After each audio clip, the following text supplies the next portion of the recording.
Everybody, welcome to Parrot Gaming Productions, where my name is Jared as always. I still don't know what episode it is because, let's face it, I've been doing a lot of these. I have the Duke of Education here. Duke, what's up, man? You know, I'm doing great. I'm struggling in Metroid Dread, but other than that, doing pretty good. Thanks for having me. Yeah, didn't Dread, just come out, a few days ago? It was about, I wouldn't say about 2 weeks ago. It came out on October 8th. Usually I finish games pretty fast, to be honest, but this one, I have a real big love-hate relationship with this game, and it is not going well right now. Probably about 70% hate right now. Okay, we're gonna get to that in 2 seconds here. So take it, you're a big Metroid fan, right then? Huge Metroid? Actually, this is my first Metroid game. I played Metroidvanias, but This is my first Metroid game. All right, so I know that we have a local gaming shop in town, and it's actually pretty awesome because, I'll wait 2 weeks after a game used to come out when I owned a console. Are you one of those guys that'll buy it, beat it, and then turn it back in for money? Oh, never. As you can see behind me, actually, I have a video game collection. I'm a big physical games collector. I will never surrender to the digital game craze. I want my cases. I want to display my beautiful games everywhere. So yeah, no. Even if I finish it in 2 days, 3 days, which has happened in the past, I will never return it. That's impressive. Do you just sit and grind it? Is that what you do? Yeah, I have no life, so pretty much. Okay, I mean that's fair. I mean, what was it? I was talking to you earlier. I got off of work at 7, logged onto Tarkov at about 7:45, and I played till midnight. So feel you there, brother. I mean, yeah, sometimes you have those games, but to be fair, the older I've gotten, I used to be I will play a game to completion 12 hours straight. But now, no, that's not the case anymore. That was when I was younger. Now, I'll take my time with the game. Even if it's the best game ever and I love it, I will try to stretch it out over a week or 2 weeks. I'll try to stretch it out. I've grown more mature with my taste and just want to, sip on the bourbon, not just chug it, I feel you on that one. How old are you, if I can ask, Duke? I am a solid 27 years old. All right. Well, I'm 34, so just wait, it gets better. Looking forward to it. Yeah. Hey, so speaking of kind of drawing out a game, do you try to beat a game in different ways, perhaps? It definitely depends on the game. Are you talking about different difficulties, different 100% completion, that type of deal? Well, I'm talking with Skyrim or Fallout, the Fallout kind of series where I try to do this where I'm oh, let's try to do a Vault Bio run where I only use Vault gear, or be hey, let's try this addicted to this chem or something like that, Or in Skyrim where you're well, I'm an archer, well, let's go ahead and be a warrior or something like that, different styles.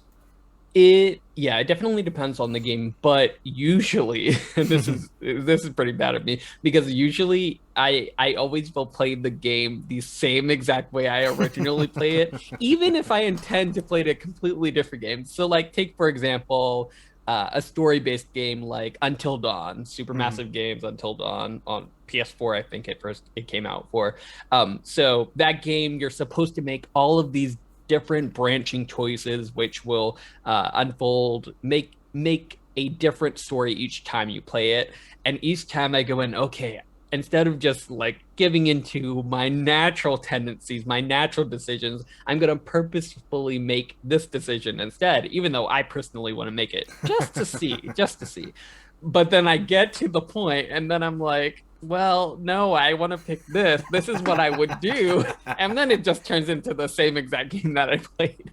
So it tends to be that the case of that every single game I play, whether it's an RPG and I have different party members with the JRPG, I always select the same exact ones. If it's Bloodborne, I always will play with the same exact weapon. Even though I play multiple times, I always just fall into the same traps of just wanting to play it the way I've always played it, just because it's like comfort food. Yeah.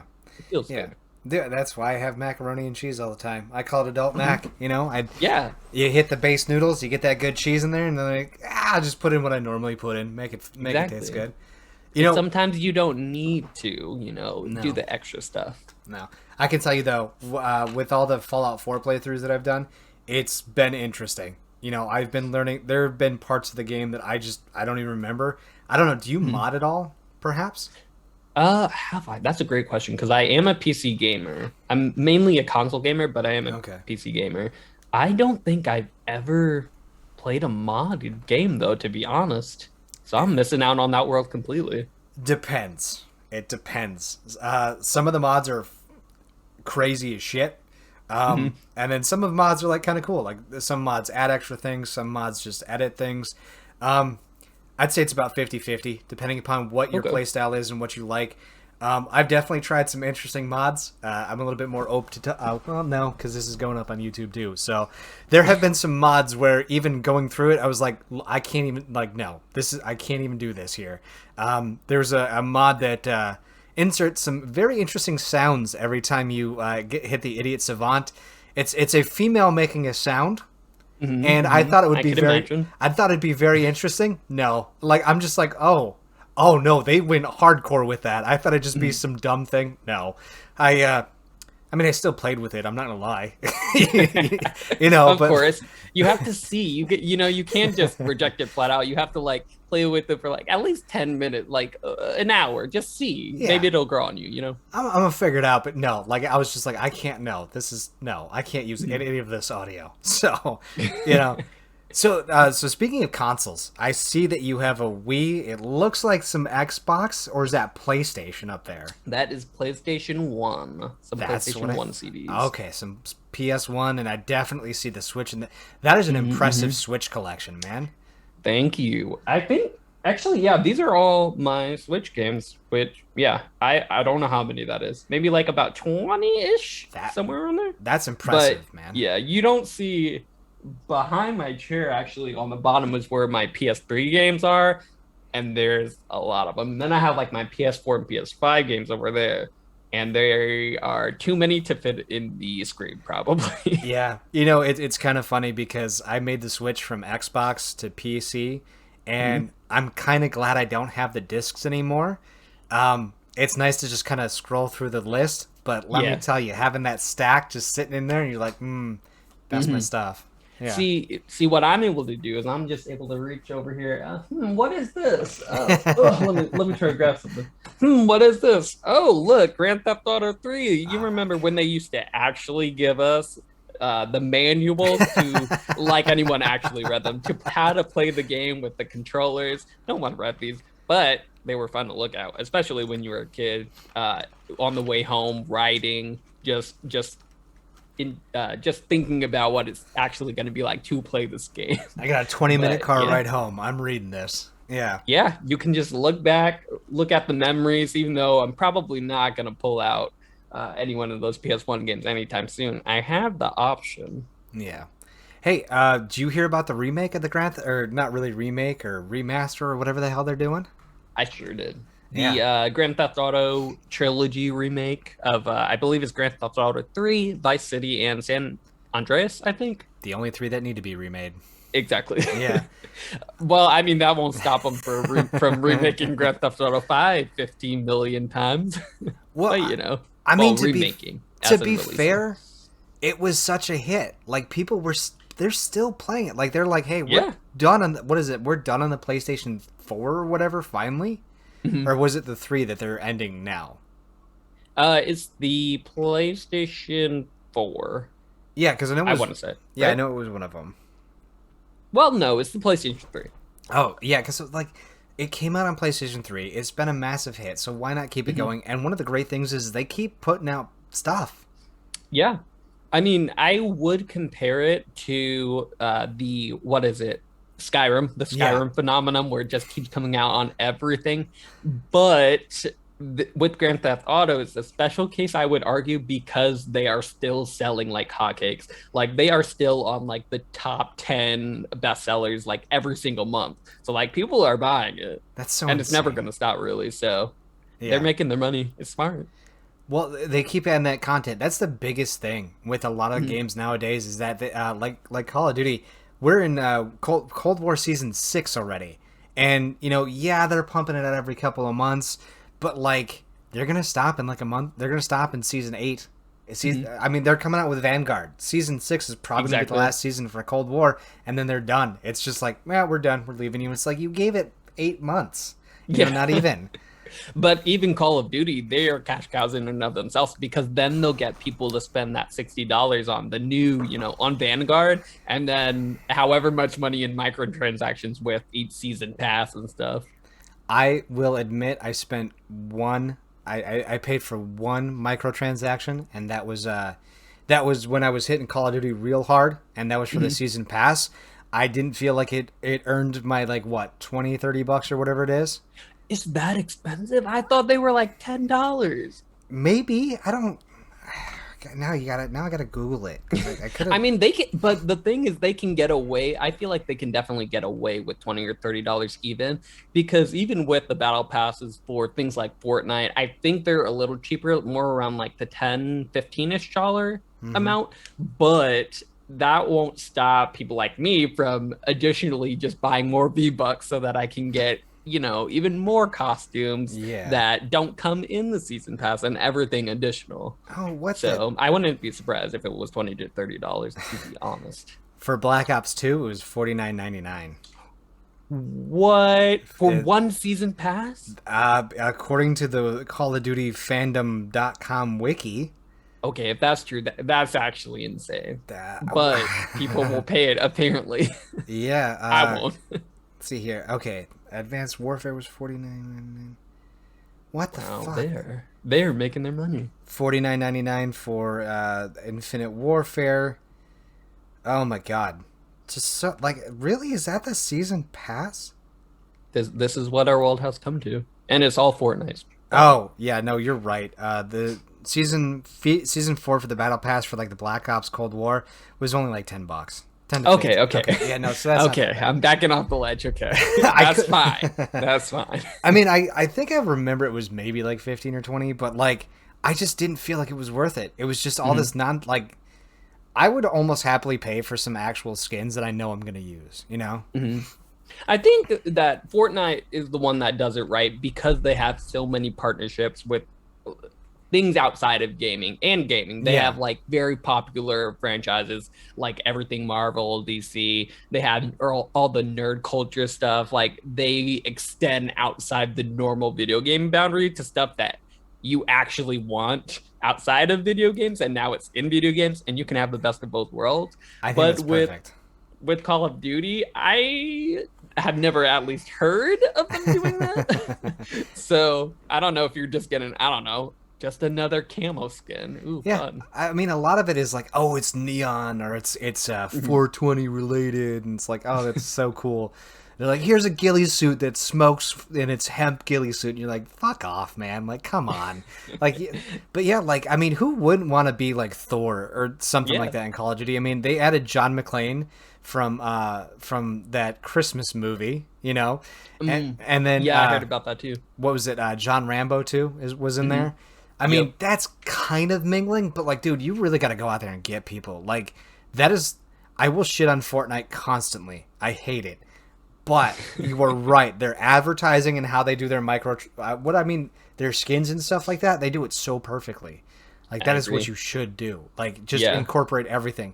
Oh, Marvel's kicking off. Hey, Marvel, let's do a deal here, big guy. Yeah, get the X-Men in there. I'm like you, I'm not a huge fan of Fortnite, but I respect it a lot because it's just opened the doors for a lot of things gaming that I thought would never happen. Like cross-platforming, I feel like we wouldn't even get that with the big three, Nintendo, Xbox, and PlayStation, playing nice with each other. And I feel like that only happened because of how big Fortnite was.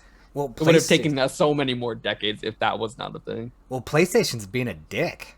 Yep. I mean, it is their fault. You know Nintendo. Nintendo sees dollar signs. They're gonna be like, yeah, okay, we got you. Why do you think PlayStation's kind of being a grumpy pants over there about it? I don't have an answer, to be honest. I don't. I think now, don't get me wrong, I am a PlayStation fanboy, as some would call it. I love my PlayStation. I think they're number one.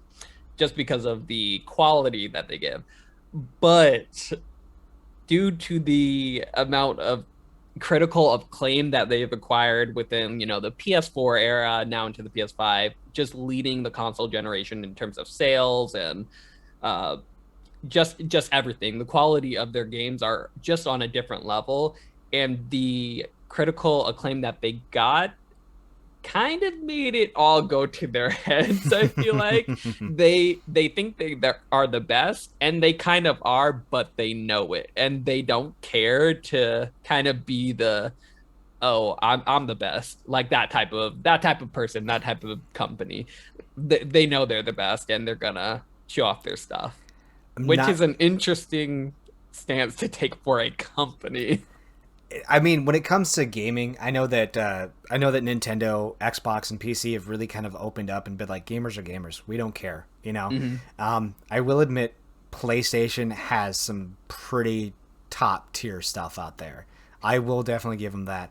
I bought a PlayStation 4 way, way back when Spider-Man first came out, just because I wanted to swing around New York. Yeah. Or whatever city it was that they call it in the Marvel universe. But yes, New York. That's some pull.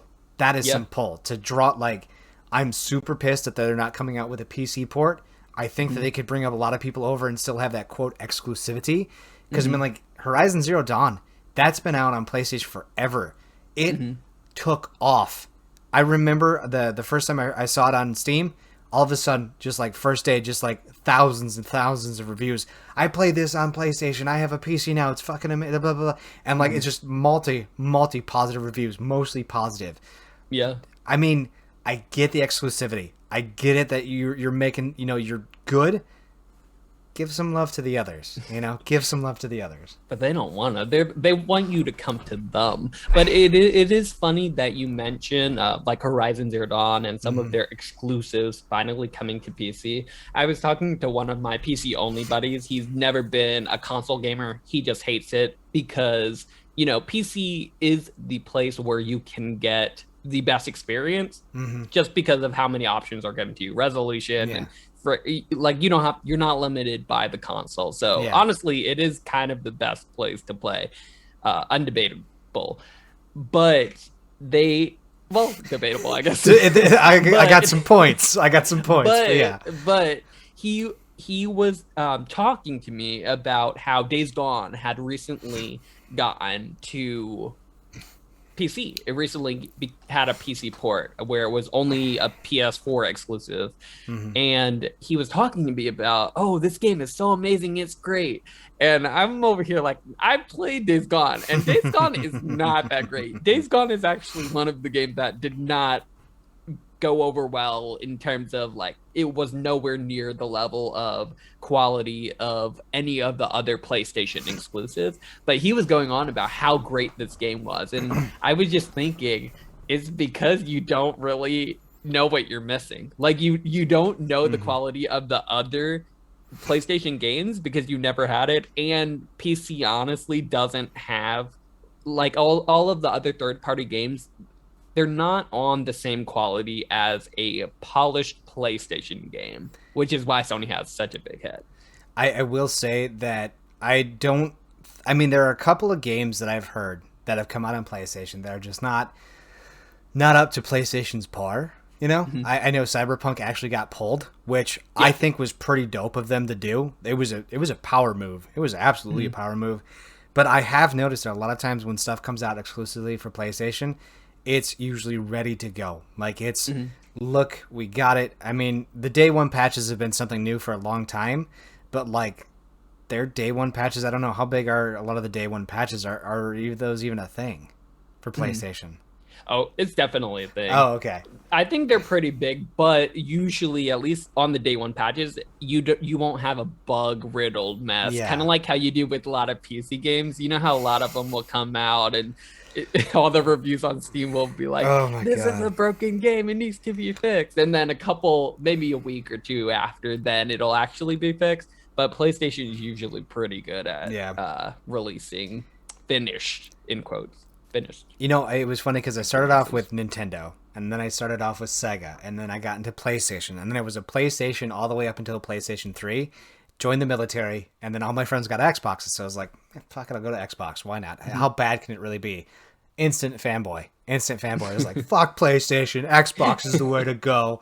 And then a buddy of mine who's always played on PC was like, dude, get a PC. I was like, no, I've got Xbox. Get something we can play together. He's like, no, trust me, you'll like it. And now all I have is a PC. So, Yeah. Here's my two debatable points. Number one, the driver updates.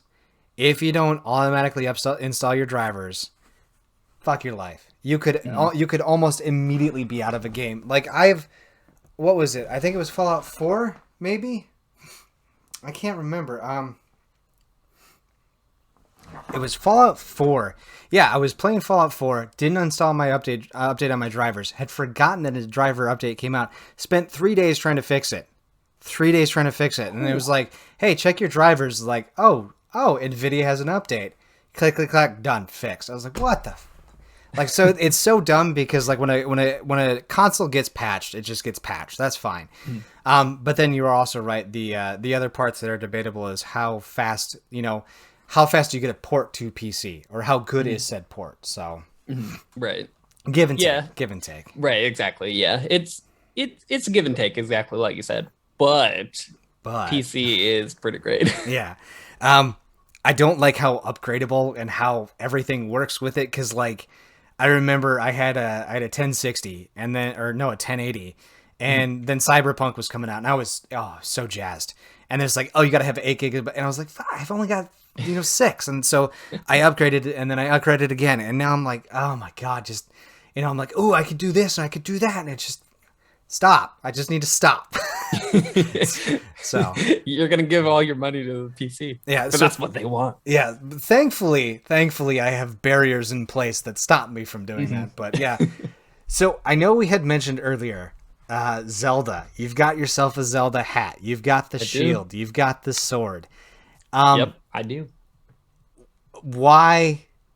Why? Okay, you said you weren't. Just why? Is that the question? Well, you said you weren't that big of a fan, but yeah. So, full disclosure, I'm a poser. I'm an imposter. I even though I'm wearing this hat with Zelda on it, even though I have the shield and sword right there, even though I have the games, I actually don't like the Legend of Zelda games that much, but that is kind of indicative of my thoughts across Nintendo games as a whole, I've noticed recently, because I didn't grow up with Zelda games. I grew up with, it was Sega first. That was my first console, and then I went the PlayStation route, and then it's just been PlayStation.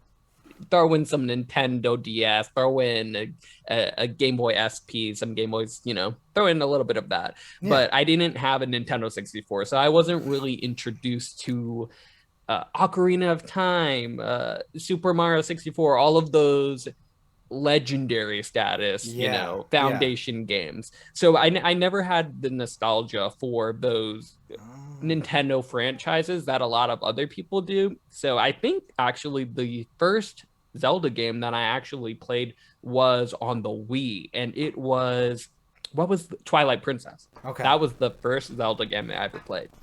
And I thought it was fine. I didn't love it. I didn't hate it though. I thought it was fine.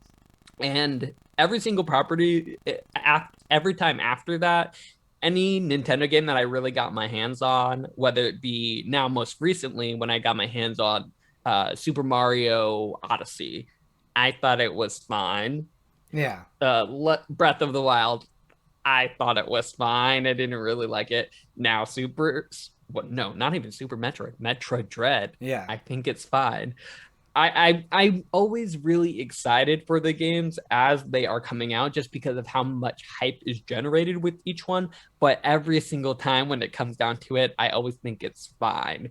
And I don't really think it's worth the money that I ended up spending for it, unfortunately, which is really sad, because with the art style and the platforming action genre that those Nintendo games usually target, I used to love those games growing up on Sega Genesis, on PlayStation 1. But when it comes to Sony, or when it comes to Nintendo games, I think personally I'm missing the nostalgia, that nostalgia factor that would that would make me appreciate their games a little bit more. I think I'm missing that, and I feel like I'm missing out because of that specifically. The But yeah, nostalgia can I think hit they're though. fine. The nostalgia can hit differently. I can tell you that Mm-hmm. right now. Um, Fallout 4, Fallout 3 was big for me. Loved it. Never played Fallout Vegas. Never played New Vegas. I heard it's amazing.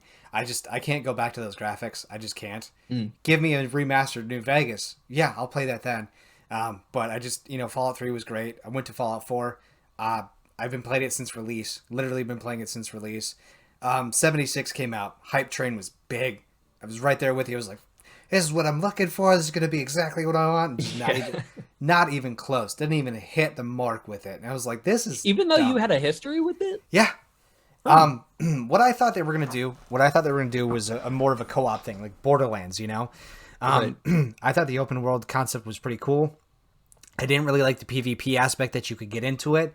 I didn't really like the whole leveling aspect. The way they did the map just felt like it was too much of like, it felt too hardened. Like if you don't hit a specific path to kind of grow up, like with Fallout 3 and 4, like you kind of were penalized for going into a heavier area because they were technically like more badasses. Like if you're level 4 or 5 in Fallout 4, you run into a gunner, you're going to have a bad day. It's just, Right. you're going to have a bad day. You can do it, but you're going to have a bad day. And in Fallout 76, you hit some of these areas and they're like, this is level 50, you're level 5. Get the lube out. You're about to get, just get the lube out. And it's just like, no, that's not how that should be, So, and then I thought they would do something like Borderlands, where it's just like your buddies could hop in and out with a co-op. You could build stuff, and just the whole camp system was just, it was so weird. Like it just didn't, it just wasn't, it didn't feel right. It felt like they took the, hey, Fallout, here's a new fucking game, here, and like, that's cool that they're doing that. But sometimes when the nostalgia just doesn't hit right, you can even just be like, fuck this game, Right. So I feel you on that. Have you gotten the chance to go back to it since the release? Because I've heard that it has gotten a lot better. None of my I don't friends know if play it will it. be your okay. Yeah, so like that was the big draw for 76 was like, all my buddies can play it, and like I've Right. been talking to a couple of them, and I'm like, hey, how do you guys feel? And they're just like, no. I was like, That's so oh, unfortunate yeah. because I feel like they can easily have a No Man's Sky story on their hands where they just, it fails at launch, everyone hates it, and then they just keep their heads down, they work on it, and have this massive update where, oh, now everyone loves it because the game is actually what you promised in the beginning and it's good now. But you do have to take into consideration, like you said, but everyone's kind of moved on now. Like none of my friends play it. So that's also has to be taken into consideration. Nobody I know plays Tarkov. I met some random dude on a thread because I posted actually a thread that got pretty popular about my first 3 raids in succession. My first very 3 raids on Tarkov were very standard, and a lot of people gave me a lot of good help and pointers. A couple of people were like, "Hey, we'll play with you." And there's a dude that I play with almost weekly, and it's pretty dope. But like that's a That's big draw to awesome. me. If I don't have anybody, Duke, fuck it. I don't want to play the game. I don't like single player games. Yeah, no. If it's a story driven game, cool. But if it is multiplayer, I want people I can interact with. I don't need some random blueberry who, just running around and be like, oh, I'll team up with Duke for this go around, and then I never Yeah. see Duke again. I never see you again. So That's so funny you say that because I'm the exact opposite where I'll purposely go into multiplayer games and like Ghost of Tsushima, for example, how they have their raids and their co-op missions now. I'll just team up with this random person. No mic, no nothing. I'm one of I just like to be I like to be a hermit. I like to be isolated. It's just too much interaction for me. I'm a true introvert, so I just need. With Overwatch, I'm the same way. Yeah. I won't team up with anyone, even though there are systems where you can literally group up to find people like in your skill level, or just for specific roles. Nope, I won't do it. I'll just go into random quick play or random comp matches and hope for the best. Never goes my way, but no, maybe that's one fair. day I'll learn. Yeah, I don't know. If I'm gonna play a multiplayer game, I need to have I'm on multiplayer for social interaction. With COVID, I'm working from home. Like I'm just like you were saying. This is my desk. This is where I work. I literally logged off, got myself a water from the fridge that you can see the background, took a lap around the trailer, and then I hopped back in the chair and was like, all right, let's do this. Nice. So yeah, no, I don't know. So that's what happens. I crave that social interaction. That's why when I go to the grocery store, I linger a little bit. I'm like, people are here. I need people. So I got you, man. Spark up a conversation in the proto style. Oh, Hey, fuck how's that that, broccoli no. going? No, forget people. No, that's what you need. That's what you're missing. No, I listen to what other people are saying to their significant others and shit like that. No, dude, talk to somebody in the wild. Are you crazy? Forget that nonsense. I mean, that's what you're pitching to me in these multiplayer lobbies. You're there, but you're not there. If I don't like you, I can just be like, mute next. Okay. Fair. Someone's in the store. You get that one person. You can walk away. Just walk away. Yeah, but conversation. They can follow you, man. They can. That's why you run. I had this. Do that self checkout quick and then run. I had this. I was doing laundry one day, and this dude comes up to me. He's like, "Do you know this thing about World War II?" I was like, "Oh God, no." 20 minutes. I was doing my laundry. He was just talking. It was crazy. See, this is why you use what I call the Duke tactic. My tactic is you put in earbuds wherever you go. No one bothers you. It's great. Dude, people can't see you. They don't see the earbuds in my ears. I got a pair, actually. Yeah, well, what you got to do is you got to pretend, even though sometimes you can hear, because even though most of them are noise canceling, you can still kind of hear. You just pretend you can't hear them. Got the There you JLabs. go. Yeah, you got some. They're You even just gotta shiny on the pretend. edge. They even light up blue on the outside. They're I'm nice, bald. yeah. I'm bald. You can see my ears. Like, and the people are just like, "Hey, da da da da," and I just point, and they're like, "Ah, da, da, da." What? Fine. Yeah, whatever. Yes, sometimes that happens, but 90% of the time, I would say the tactic works. I told him I forget what he said, but I was like, "Hail Hitler, I love him," and he was like, "Oh, that's cool, anyways." And I was like, "Usually that works." That's a good tactic too. Yeah. I'll try that. Let you know how it works. Just whatever they're talking to you about, pick the complete opposite extreme and roll with it. Oh I'll yeah, write that yeah. down. I hate kicking kids in car seats. Yeah, no, I love it. Love those little bastards screaming. I do not condone violence against children. Just throwing that out there. Sure. So, you got a podcast too that you were kind of telling me about. So, anime. What else you guys kind of go on about to kind of cross topics here?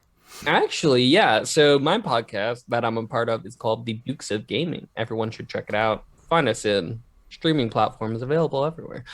But yeah, we basically go over weekly video game news and kind of whatever is going on or whatever is interesting happening. So take, for example, if we want to have a conversation or a debate on what might be the preferred way to play on console. Is it better to play performance mode or is it better to play on fidelity mode with the best graphics? So we might have a conversation about that in addition to discussing just different news topics and gamings for that week. We'll also do our first impressions for games like Metroid Dread, which you can catch me talking all about it probably about 2 weeks ago, and my impressions on that. All the latest games, we'll do reviews on those. But yeah, we like to stick to video games over there. Yeah, that's what before I started having guests on, that's what I would do. I'd talk about the gaming news, just kind of anything that piqued my interest. I would literally type in gaming news into Google, and then I'd click on I think like it was like Game Rant, Screen Rant, and then like a couple other ones that were just the top one, and be like, which one sounds coolest to me? So yeah, no, that's cool. Well, man. luckily over there we have there's a bunch, there's a 5 of us, 5 different Dukes, and we all have pretty varying opinions on what types of games we like to play, how we want to play them. So we always have really interesting conversations, and we butt heads a little bit sometimes, but it's kind of nice to get just those differing opinions. Out of curiosity, what's the frame rate per second that you get with most consoles? Most, as in PS4, like last gen or current gen? Most probably would be last gen, so 30. Yeah, that's what I thought. Just your 30. Yeah. 70, 80 over here on high performance mode with heavy games. I said PC. Hey, I was the one saying I'm a PC gamer, so I don't even have to worry about that. Yeah. But, well, sometimes you gotta pick. PlayStation 5, though, like, do you actually have one? I do. It's over there. You cannot see it, but how'd you get it? Funny story. Okay, not funny story because I was pissed. So you had to kill a homeless man for it. Okay, that's fair Well, enough. here's what happened. Maybe that happened, maybe it didn't. But here's the story I tell of what actually happened. So, like all gamers, I was excited for the PS5. I'm an adult now, so this was the first time that I actually could save up money and afford it. Afford in quotes because it's $500, so it's not cheap, but No. I want it, so put it on the credit card. Worry about it later. Yeah. So you're aware of like the whole pre-order nonsense that happened with the PS5 and Xbox, everything. Three right? episodes and counting dedicated to me bitching about it. Yeah. Okay, cool. I assumed you were aware, but yeah. So basically, it was a hot mess. The console pre-orders did not go live when they said it would go live. Nobody notified anybody, or at least PlayStation and Xbox didn't notify on like Twitter, any of their social media, when they were actually going live when they did. So it was just, it was a mess. People just had to be like, oh, it's 1:22 a.m. and it's live now. We have to grab it. And even though the buttons were there, you weren't always able to grab it. It would just be sold out in less than minutes, I would say. So it happened about 4 or 5 times where I would follow these random Twitter accounts that tell you, when the pre-orders are live or when the restarts are available before they were even launching. And I would just fail every single time. Sometimes I would get so close, like right after the checkout, and be able to add my card. And then as soon as I click the checkout button, then it would just be like, sorry, they're all sold out. So I was defeated. I completely gave up. And then I heard about a little app on Target that basically alerts you about the stocks of how many PlayStations and how many Xboxes that they have in each specific store. So I was able to search through Reddit forums, random seedy internet websites, the dark web, all of that. And I found out that basically on this specific day, Target, it was, I believe, the day before the PS5 release, Target was supposedly doing like a midnight pickup. You can pre-order pickup for the next day, for release day. Nice. But I was expecting it to be, a bloodbath like all the past experiences have been. So what I was able to do was I used the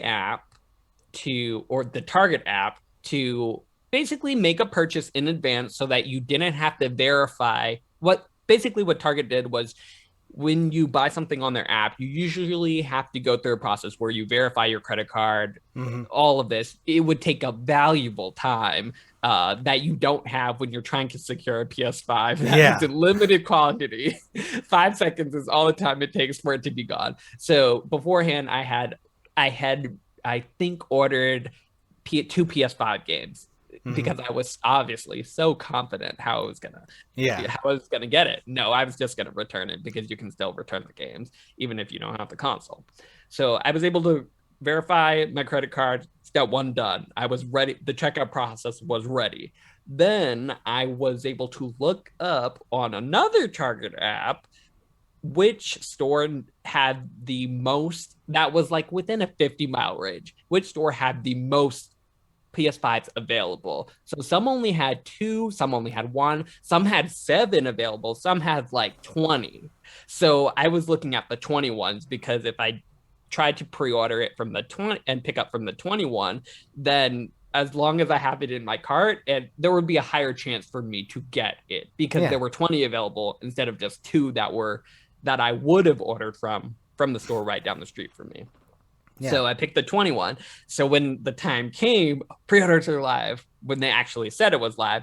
So I just kept refreshing, even though it kept giving me errors. It didn't say that it was out of stock, but it said they were having, an influx of users just trying to overload their system. So they were having a lot of app issues. So I want to say it took me probably 10 minutes of just constantly refreshing. And one of the times when I refreshed, it said, "Congratulations, you can pick it up tomorrow." What the fuck? And I did not sleep that entire night. Went to pick up my PS5 the next day, and it's been love at first sight ever since. That's insane. That's Yeah, insane. I don't think I'll ever do it again. This pre-order nonsense, this launch day console launch has not. I don't think I'm going to do this next 7 years when the PS6 is coming out. I think I'm gonna wait because I've learned some valuable things, such as maybe you don't need the console when you have a PC gaming platform, Yeah. and there aren't that many exclusives still a year after release. Yeah. Every single game that's come up for the PS5, I would definitely say I could have gotten it just for my PS4, but it is kind of nice to have for when eventually I get a must-have PS5 exclusive. You know, I talked to a gentleman who had a PlayStation 5 too. I think he went to like something like an IKEA store or something like that, like the American version of an IKEA. You know, like they were looking for a couch or some shit like that, and then he just walked over and he just saw like a shelf full of PlayStation 5s. That is insane. And he's just like, "Yep." And I was like, "So you basically walked into a furniture store and bought a PlayStation 5?" He's like, "Yeah, pretty much." I was like, see, "That's so smart." I'm still trying to I'm thinking about getting an Xbox Series S. I'm thinking about it, and they're still hard to come by. I'm sure if I really, really tried on the dark web, I can get one. Well, but you don't want to pay I a don't want to. scammer, you know? Yeah. Well, I just mean like if I actually put in effort and go through all the Twitter, bots that tell you when things are available, then I could get one, but it was a lot of work the first time, and I don't need it, so I'm not gonna do it. I think I saw a Reddit post about a bunch of Series S's, just the discless versions, in a random Walmart somewhere. I'm pretty sure I could probably find it again, but they're just it was a case full. There's at least like 25 or so. Just sitting in there on Reddit. It was pretty insane. It's crazy. Like a lot of these people just find them at these random stores. They're like, yeah, I went to go buy furniture. I went here and there they were. It's like, yeah, that's where you go to buy them. And then here I am, 3 a.m., 6 coffees in, just pressing the refresh button. Please give me this, and they just get it so effortlessly. You gotta love it. Well, dude, when you run a program like a lot of the scalpers run, it's super easy. They're just like, boop, and then they run. They're like, oh, it's supposed to go live at 1. I'll start it off at like midnight or something like that, and it just destroys the system, man. Yeah. I went so far as I'm a software engineer, so I'm familiar with bots. So I looked up on Udemy, if there were any programs out there to, learn how to build your own bot. So maybe I'll learn that in 7 years and then I'll be ready. But I will not be one of those scalpers. I just want one. I just want mine. That's all I want. I won't be greedy. Yeah, I was watching Linus Tech Tips actually the other day, and they were talking about how people are getting pallets of PlayStation 5s and Xboxes and stuff like that. And they were having a debate, and one of them was supposed to be for it. And I'm like, that's kind of cool that they're for it, but if we could just go to the scalpers and just be like, I'm not paying above MSRP. Yeah, you bought it at MSRP. I'm not paying above it. You can go leave them with a pallet. Leave them with a pallet. Yeah, they can maybe afford it because that's what they did, but they could afford it because they knew what kind of return they were going to get. Right. And it's funny that you say that, though, because a lot of them can't afford it. I saw a couple of Reddit posts where, because they're expecting that they'll get double or triple their money because people will pay for it.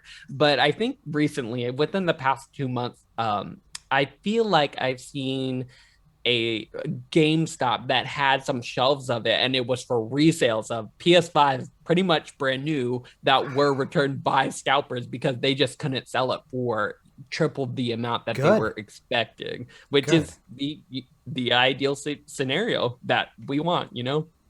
Good. Yeah, the more that we can hit scalpers in the dick, the better. Yeah, exactly. Or whatever they have in between their legs, because I don't want to disclude anybody. Nice.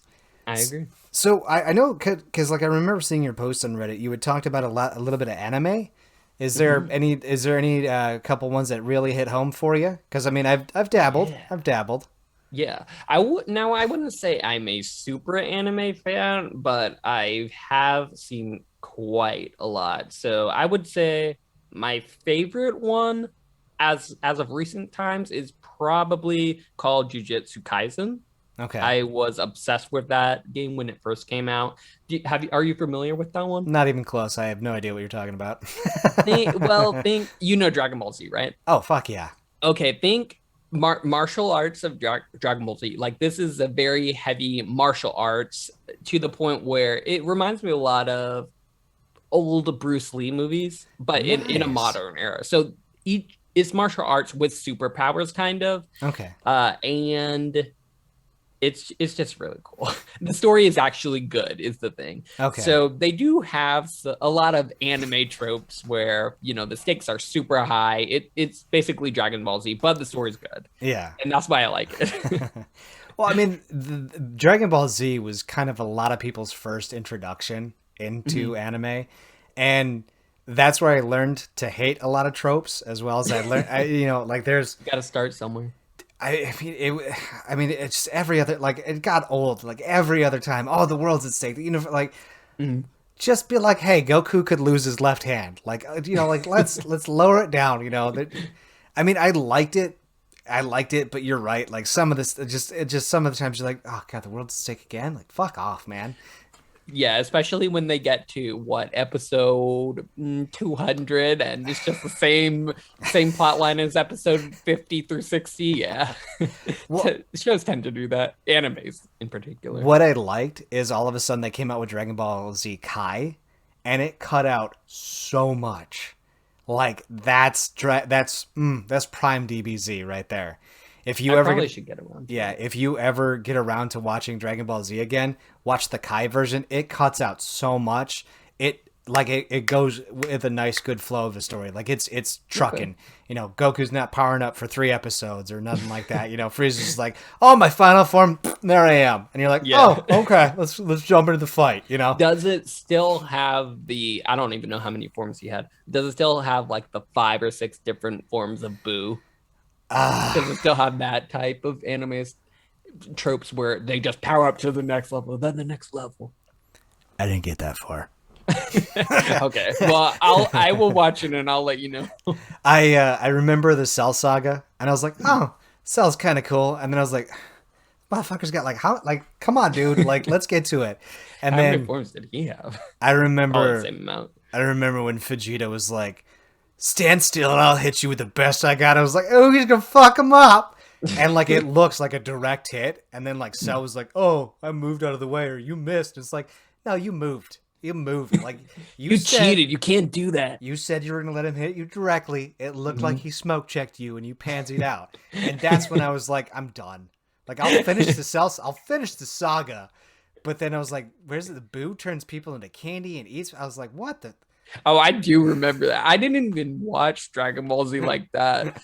I think everybody in my school except me. I was probably the only one. I was a Yu-Gi-Oh person, just like Pokemon. Nice. I didn't watch Pokemon or Dragon Ball Z, but I watched Yu-Gi-Oh and Shaolin Monks, all of those the CW kids shows that were great.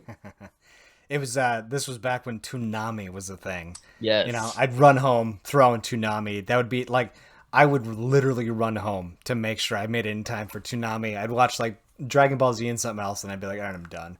But no, yeah, by the time like the Boo Saga came out, I think it was in the military or something like that, and I watched like super passively, but I was like, this is dumb. That the tropes were getting weird, and you're like, okay, you're stretching. You got out at the right time. Yeah, I got out at the right time. I was stuck. I was subjected to all of these ridiculous tropes. I had no way out. Well, and it's funny because like I'll read articles, like I'll be like, Vegeta reached a new stage. I was like, didn't he just reach a new stage like 3 weeks ago? Yeah, but this is the new stage. What was his most recent one? Oh god, I forget what it was called, but basically Goku hit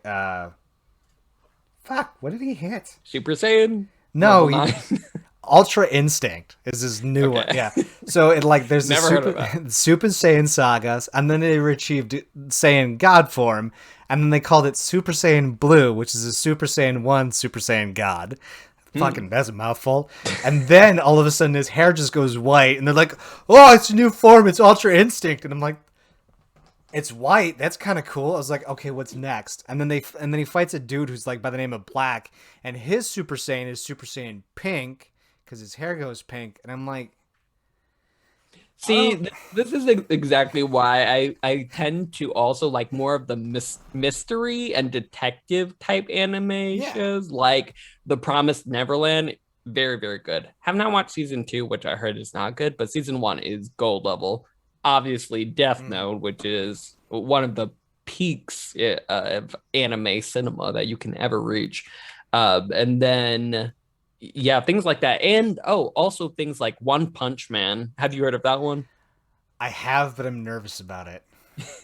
You shouldn't be, because I do like that because it plays off of specific instances and specific anime tropes of, oh, they'll just reach a higher level, higher. And with One Punch Man, the whole point of the show is that he defeats people in one punch every single time. No matter how strong the enemy is, he'll defeat them in one punch. So it kind of subverts the expectation, the usual expectation that, oh, I have to be stronger to defeat this next boss. And it flips it on its head, and it's really funny. It's a real fun show. Yeah, but if he can defeat it with one punch, wouldn't that just kind of like make it pointless? Yeah. Sorry. Well, that's what I thought. That's what I thought before I watched the show. And then I watched the show and I was like, wow, this is really good, and not what I was expecting. But the way that it kind of makes up for that is that it has a lot of really good side characters, which are,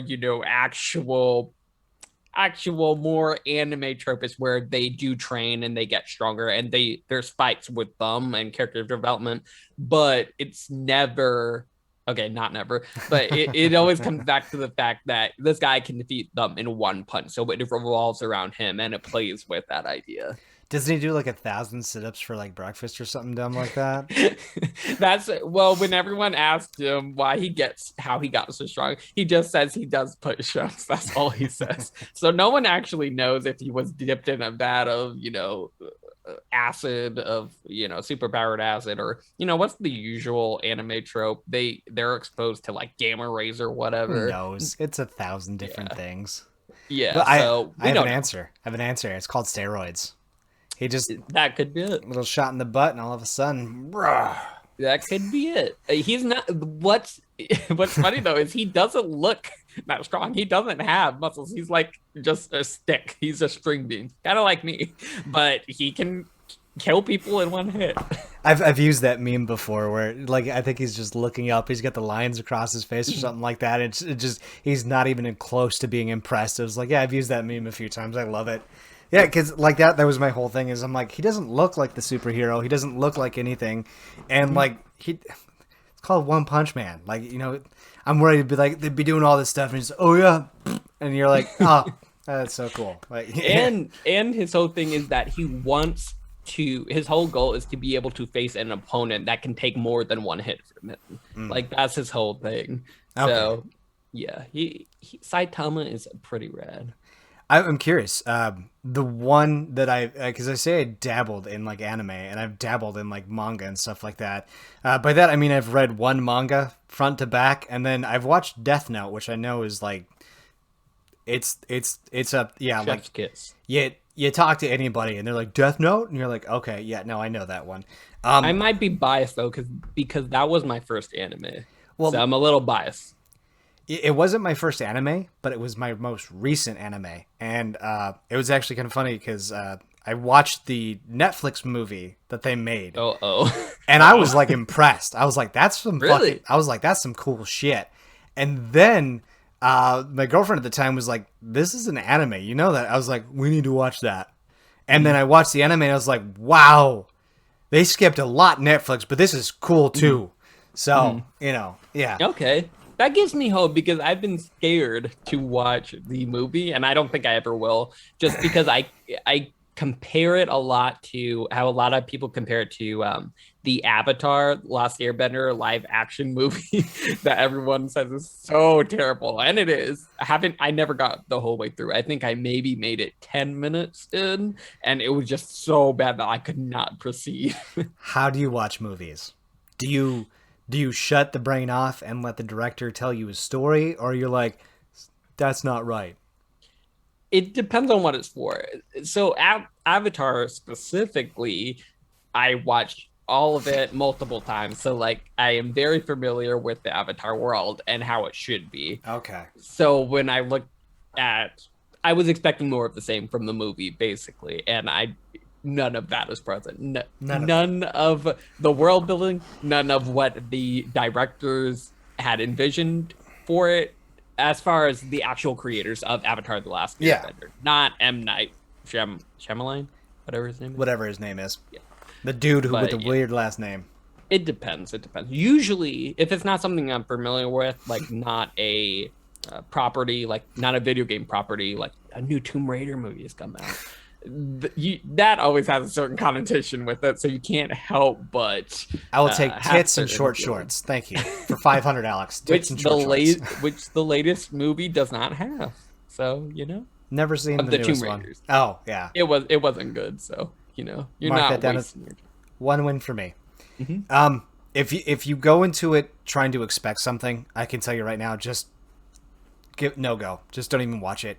If you're willing to shut the brain off and let them tell you a story from a kind of different, little weird kind of perspective, what I'd like into it is like, you remember how Zack Snyder came out with the DC cut for Justice League? Yes, which was great. It was great. I liked it. They don't have the time for that. Just even a 2-hour movie, you don't have the time to build. Like, what was it? There was like 60 some episodes for Death Note or whatever. Yeah. And each episode was like 20, 30 minutes. You just don't have that time to build the world properly. So if you can accept a little bit of an accelerated time frame and you can let Netflix tell you a story, you're just going to be happy. But here's the thing. In the first couple minutes of this movie, the main character, they decide to change his name to Aang. It is not Aang. It's Aang. No, that is wrong. Let them tell you the story, dude. But that's wrong. Well, I don't understand how you can mess it up that badly. Where this is his name. No, we're gonna change it to a different pronunciation. What? Okay, I'm gonna make a very controversial statement here. Okay. It's like when Starfire became a person of color. Mm-hmm. Like, it's cool that you gave her the same red hair. It's cool that you went that route and gave it to a person of color. I think I've heard she's really good. I'm not a Teen Titan fan. I don't really care much about Teen Titan. All I care about are... No, I don't even want to talk about what I care about because that's weird. But, like, you take a person... It'd be like taking Beast Boy and just being like, yeah, no, Beast Boy's blue now. And you're like, no, he's green. That's what you do. Like, I get where they're going with it. I get and I understand what Hollywood is trying to do. I'm right there with you. More people of color need to be in movies, not just for diversity, because Chadwick Boseman fucking nailed Black Panther. Fucking nailed it. But, like, try to at least stick to the source material, please. Please. Yes. I don't even care. I don't care. Just try. The only thing I would make the argument though that the Titans. I watched Titans. Well, okay, I haven't even finished season 1, so that's not true. But I've seen Titans. I've seen enough of it. And I would make the argument that it doesn't matter as much as the Aang and Aang thing in the Avatar, because with Starfire, she's an alien. So that could be literally anything. I mean, Aang is set. I mean, he is set. You got me there. I will say you got me there. She's an alien, so she can be whatever they want us to be. Yeah. But, I mean, Raven, isn't she like the devil's son? Or this? I'm sorry, the devil's daughter? Yeah. Technically, yeah, pretty much. She's a fucking basement kid, dude. Yeah. I mean... like, if there's anybody to change, it's the devil's daughter. You know what I mean? So... Yeah. I agree with you. I agree. I don't know. Like, I think she's a good fit. I like it. Like, the few little clips I've seen, I think she does absolutely fantastic. But, like, that's still just kind of like, if you were talking about sticking to the source material, like, at least they let an Asian dude play him. Like, you know what I mean? Like, at least yeah. So for sure. Um, I am curious though. Why is oh no, shit. I was gonna go back to literally what I just said there. Um, yeah, no. So yeah, if you can open yourself up to just watch it with an open mind and let Netflix tell you a story, you're gonna have a good time. You know. I think I can try to do that for the Avatar: The Last Airbender Netflix series that they're making right now, but I'm really, really worried because it's the same story that's having happening with the M. Night Shyamalan movie, Mm-hmm. where the original creators of Avatar: The Last Airbender, they were originally with the project, they were helping make it, and then after just a set time of the project going on, they came out and said they had to depart the project because it was straying too much from what they had envisioned the world to be. So now I'm worried. So now I don't. I'm probably gonna watch it and hate it, but I'll be prepared for that. So the creators of so the series is diverting too much now again. That's what the creator said. So the creators were associated with the project, and then they did not. They came out and said, "We don't like what we're seeing from this project, and we're leaving. So we're just gonna let Netflix do whatever they want with it." But it is not what we are envisioning, so we're not going to be a part of it anymore. Fuck. Yeah, so I'm really worried. Oh my god, that sucks. Yeah, Fuck. so we'll see. We'll see. I will watch the first episode at least, Okay. Okay. but Okay. All right. there's not much hope, to be honest. No, that's fair, man. That's absolutely fair. Hey, so I got a bunch of great questions here for us to answer to help people out. Okay, let's do it. I've got actually quite a few. I like to go to the our advice section, hit controversial within the last 24 hours. Oh, there's some good ones. Oh, there's some good Okay, ones. I'm ready. So this gentleman says, my first DWI. All read everything AY. My first DWI. Oh my god, this is my first DWI. And I have court in 3 days. Any advice and pointers? And I also messed up my car, so I'm shit out of luck with that. I would love some help in any way. Okay, you go first. Don't fucking What? drink and drive. Well, I mean that's yeah. First and foremost. Don't fucking drink and like. How hard is that for some people to understand? What I'm confused about, I guess, is what is he worried about? Because aren't you just supposed to show up to court and they just tell you the sentencing, or is it more of a negotiation? Well, I mean, it depends on like what the dude did. Like, you know, Mhm. God bless my dad for every issue me and my father have ever had. With all the good times, like he just takes his punishment every time he's gotten a DWI. As far as I'm aware, he's just like, yeah, I did it. What's my punishment? And then they give him his punishment. Like he takes it, which is Right. good. Dude, just be honest with the court system. I can tell you right now, as a prior police officer in the military, as well as with the officers that I've dealt with in public, just be honest with them. Be like, yeah, I fucked up, and maybe don't drink and fucking drive again. You know, like that's if I don't know, just people who are willing to get into a motor vehicle. Anybody who's willing to get into a situation like that, dude, I don't think there's much help for you, dog. Just Yeah. take it on the chin and fucking deal with it. That's about as mean, best as you can get. Yeah. I mean, I would second that. The only advice I have, that's exactly what I would say. But the only addition that I have to that, I probably only, now I have to think about it. I've only actually been in court okay, maybe twice. One was for like a ticket, like a parking ticket, and the other time was for driving without tags. This was when I was so little background before this. This was when I was, I want to say 16 years old, driving my parents' car. So we knew we had to get tags, but we couldn't pass the emissions test because we had a really beat up car. It needed work to be done. So I had just gotten the mechanical work done for the emissions test, but the mechanic told me you have to drive a little bit in order to basically get it out of its system. I don't know how true that is, but that's what they told me. So on the way home from the mechanic, I got pulled over, got a ticket for driving without the tags, and then had to go to court a month or two later. So while I was in court, basically I just sat down and said, yeah, I was driving without tags. They gave me, I think, $100 or $200 fine, and then I was supposed to pay it and be done with it. And it goes on your record as well, which kind of sucks. So increasing premiums and whatever. But so after I had gotten that, my dad was also there, and he had gotten us. We went back into the court in front of the judge, and we were able to basically explain to him, instead of just taking the sentence and saying, yeah, we did do it, which we did. Mhm. But we were able to explain to them, this is what the mechanic told us we were supposed to drive. Can we at least get this reduced, at least the fee reduced, negotiate a little bit? And he did it. Yeah. He was saying, fine, because that's what they told you. Don't do it again, but we won't charge you at least. It'll still go on your record, but we won't charge you. So there was a little negotiation when it comes to that. Now, as far as the DUI, I don't know how much leeway you might have with that. I don't know exactly what your situation or story would be, but maybe you could get a little bit of a fee reduced if you didn't endanger somebody's life. Like if it did not involve somebody else's possessions or life being at risk. That might be a different story. See, my problem is the fact that he got in the vehicle and started driving in the first place while he was intoxicated. You're immediately endangering somebody's life, whether you believe it or not. If you get lucky with nobody coming past you, I mean, you could be driving on the dirt back roads, still, you're putting yourself at risk.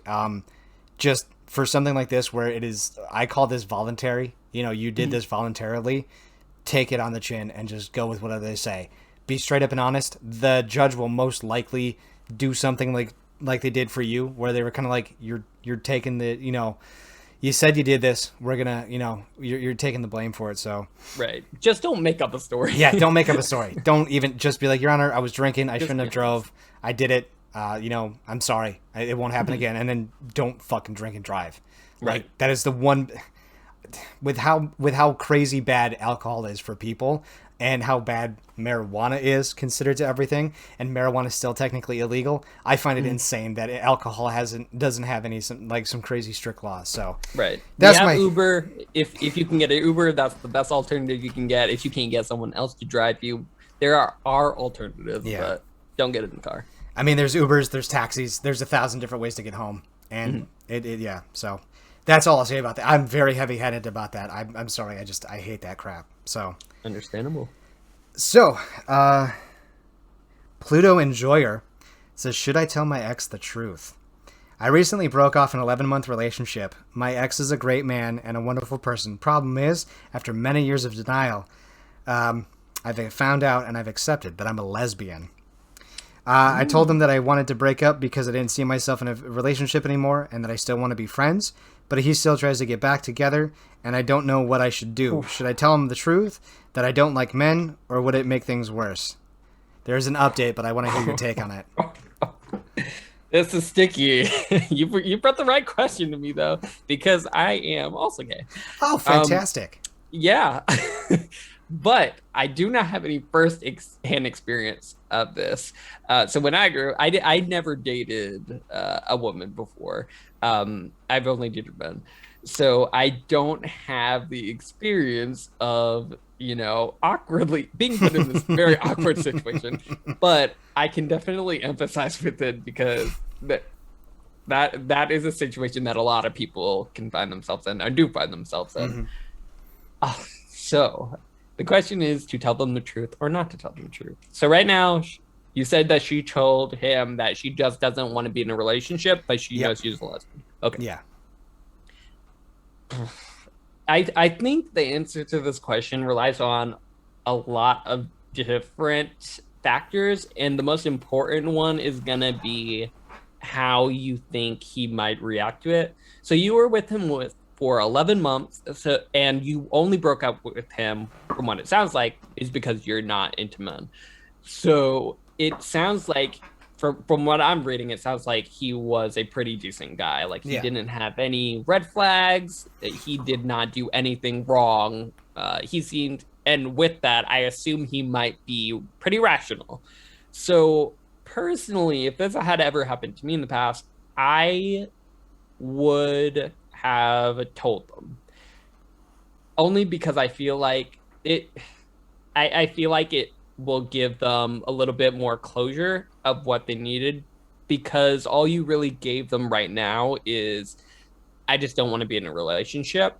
And after being in a relationship for 11 months, I feel like on the receiving end, I would be like, why? What did I do wrong? And if there's no answer for that, then I would feel like crap, because I would feel like I had done something wrong, and it was so bad to the point where the person was not comfortable enough with me to tell me like what is wrong with me personally, that they don't want to be with me specifically instead of, in a relationship. So if you tell them, hey, I've been struggling with these feelings, I think I'm a lesbian, and that's why I'm breaking up with you, at least they don't have that nagging feeling in the back of their mind, especially if they are a decent person and a good person that you've been with for 11 months, and they just get that closure. They might not like what they hear, but I think it's the best option. I think that they would take it way better than they did a super vague answer, which is what they currently gave them. Yeah. First off, congratulations for never having to deal with women. I've had many girlfriends, and I've found myself in many situations that that have just been stories. I've told plenty of stories in some other podcasts about a specific woman, but like I have 3 sisters, so I know a lot. I know a lot. I was gonna make a joke there, but that's very insensitive. Well, for 3 sisters, well, no wonder you like men better. I would, if I could, no. Well, I've just dealt with them a lot. I dealt with everything about. I know a lot. Let's leave it at that. Horrible joke. I know.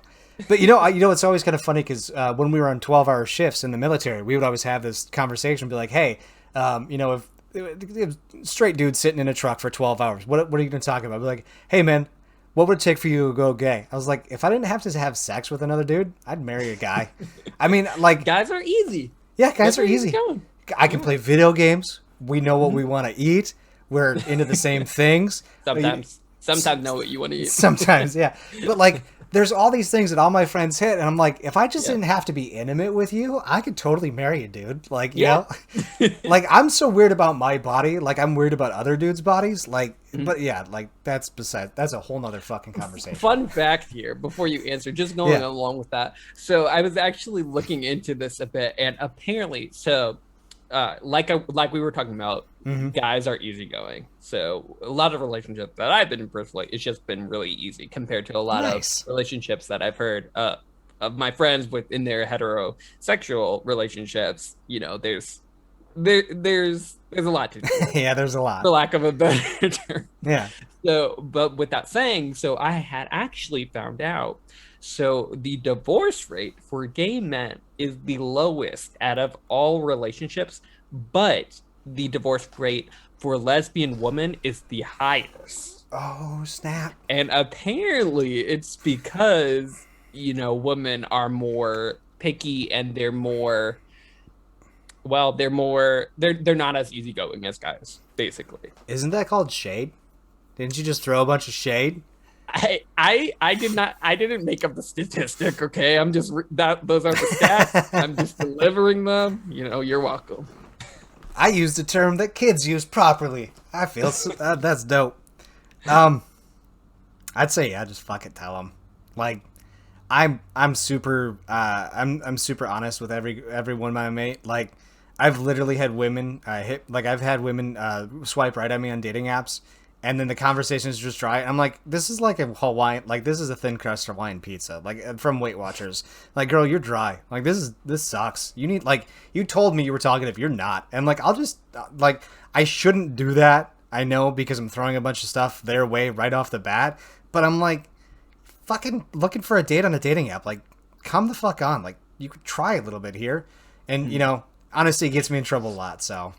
But I would say go with it. But the thing is, though, they don't have to try, because I have a lot of so as a part of 9 to 5, I have a software engineering job, but I'm also a dancer around Atlanta, so I'm in a lot of dancing shows and have a lot of female friends, and the amount of what is called matches. The amount of matches they get are insane. Like they have the selection of their choices. Like they can be picky because they have literally hundreds of guys like vying for their attention, which is crazy because on the flip side, for guys, it's the complete opposite experience because they only get so many matches and they don't have as much of a selection pool. So they can be picky, and they even though they match with you, they have 100 other matches that they also are talking to, and guys talking to them, which is And they'll sit not for them, fair, they but don't even care. that's how the world is. Yeah. I tell the story all the time. There was a very, I call her semi-attractive girl, like kind of sort of like she had things about her that were cute. She wasn't conventionally attractive, and I put her to bet. I was like, $20. Says I swipe right 10 times, you get 10 matches. And she got like 9 out of 10 matches. And I was like, and she's like, I'm not even that attractive. It's like, it doesn't matter. I was like, it doesn't matter. I'm a dude. I swipe right on everybody because for those 1,000 swipes that I swipe right, I might get 2 matches. And she's like, really? I was like, yeah. Why do you think guys answer you so fast? They get that notification that they have a match. That's their first match in 2 weeks, if not months.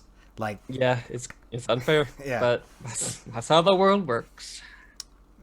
I'm curious though, how does it work for gay dudes? I mean, I've been out in the dating game for a while, but when I was in it, I mean, gay dudes are more into hooking up. Hookup culture is very high when it comes to gay men. So it's more the problem that you're trying to overcome is finding somebody who specifically wants a relationship and a polygamous relationship, if that's what you want as well. That's pretty rare for a gay man. So that's your struggle. But you do get the matches are more superficial. Because you're all guys, so if you're handsome you'll get more matches. It's more of an even playing field. But in order to have an actual relationship, that's what you gotta kind of overcome and filter out.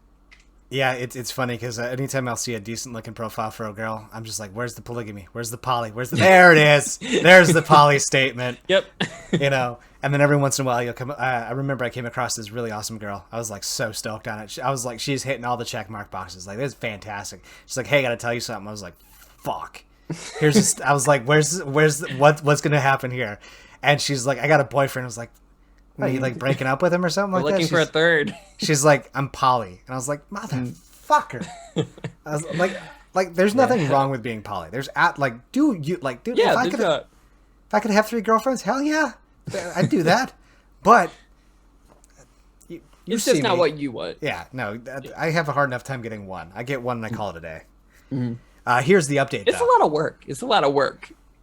Dating in general, like finding a match, like not even talking about like the matches, but then having to actually go in for the date and sort through all that. That's a lot of work. I found a gal who I've been talking today. I don't know what happened, but all of a sudden just the conversation dried up a little bit. I'm trying to keep it going, but it's not working so well. It's interesting, but whatever. Enough about my crossed for you. Yeah, enough about my horrible dating life. Update. I told him. He did not react well at all. He's mad. He's mad since he apparently got left for a girl. And even though I currently have no partner, thanks for the comments. I'm sorry. Hey, I still think she made the right decision because it could have gone either way. I was thinking it would have been fine, but I think after a couple weeks, couple months, he'll cool off and he'll understand that he, in quotes, got love for a girl. But I think it's better than the alternative. I think it's better than him having self-doubts. But I personally.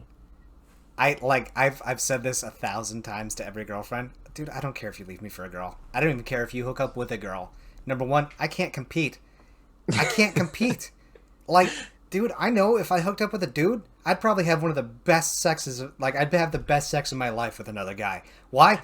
I know what I like. He's probably gonna Yeah. like what I like too. Be like, hey, bud, Yeah. check this out, you know? And it's like, this is what I do. Pretty Do you do this? This is kind of cool, huh? You know? I mean, I just don't see why people think that of like, oh, you left me for the other sex. Like, I don't get why that matters.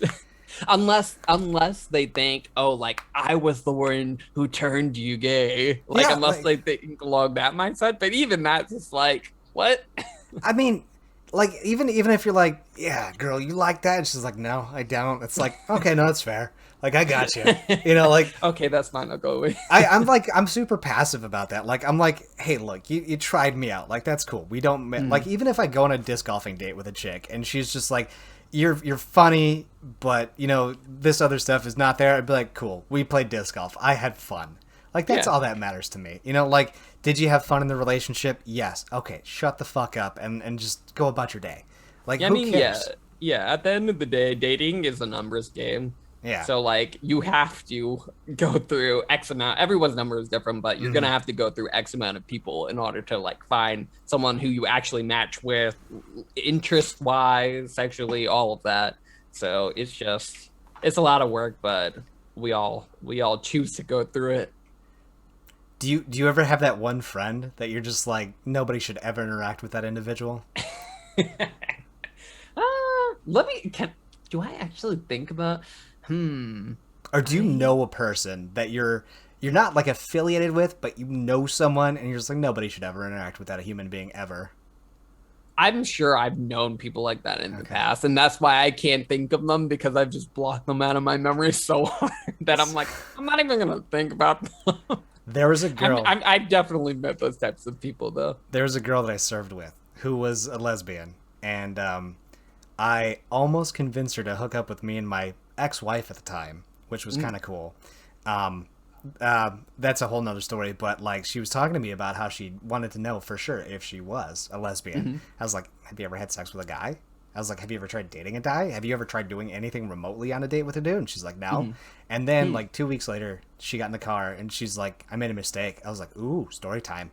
And she's like, I hooked up with so-and-so. Well, you know what? I could say his name. Fuck him. He doesn't even know which me. was the guy? His name is Kimball. Well, that was his last name. But I looked at her, and Kimball was the kind of guy you're like, wait, what? You chose him? Like, seriously?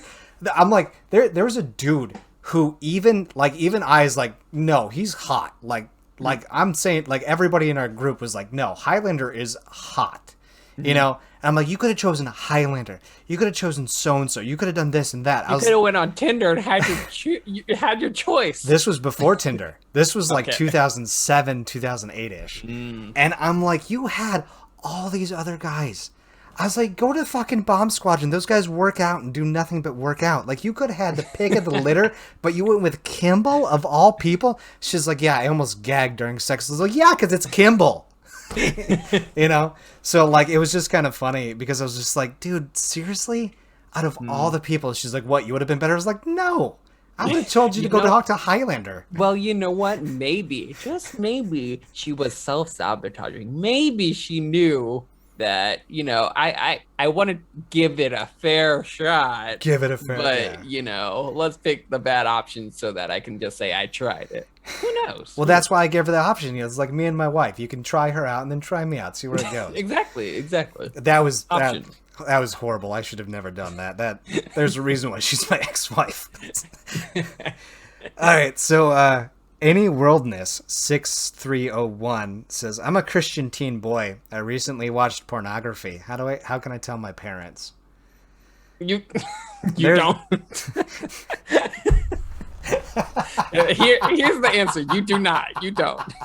And here's the reason why. You prefaced this question was, I'm a Christian teen boy.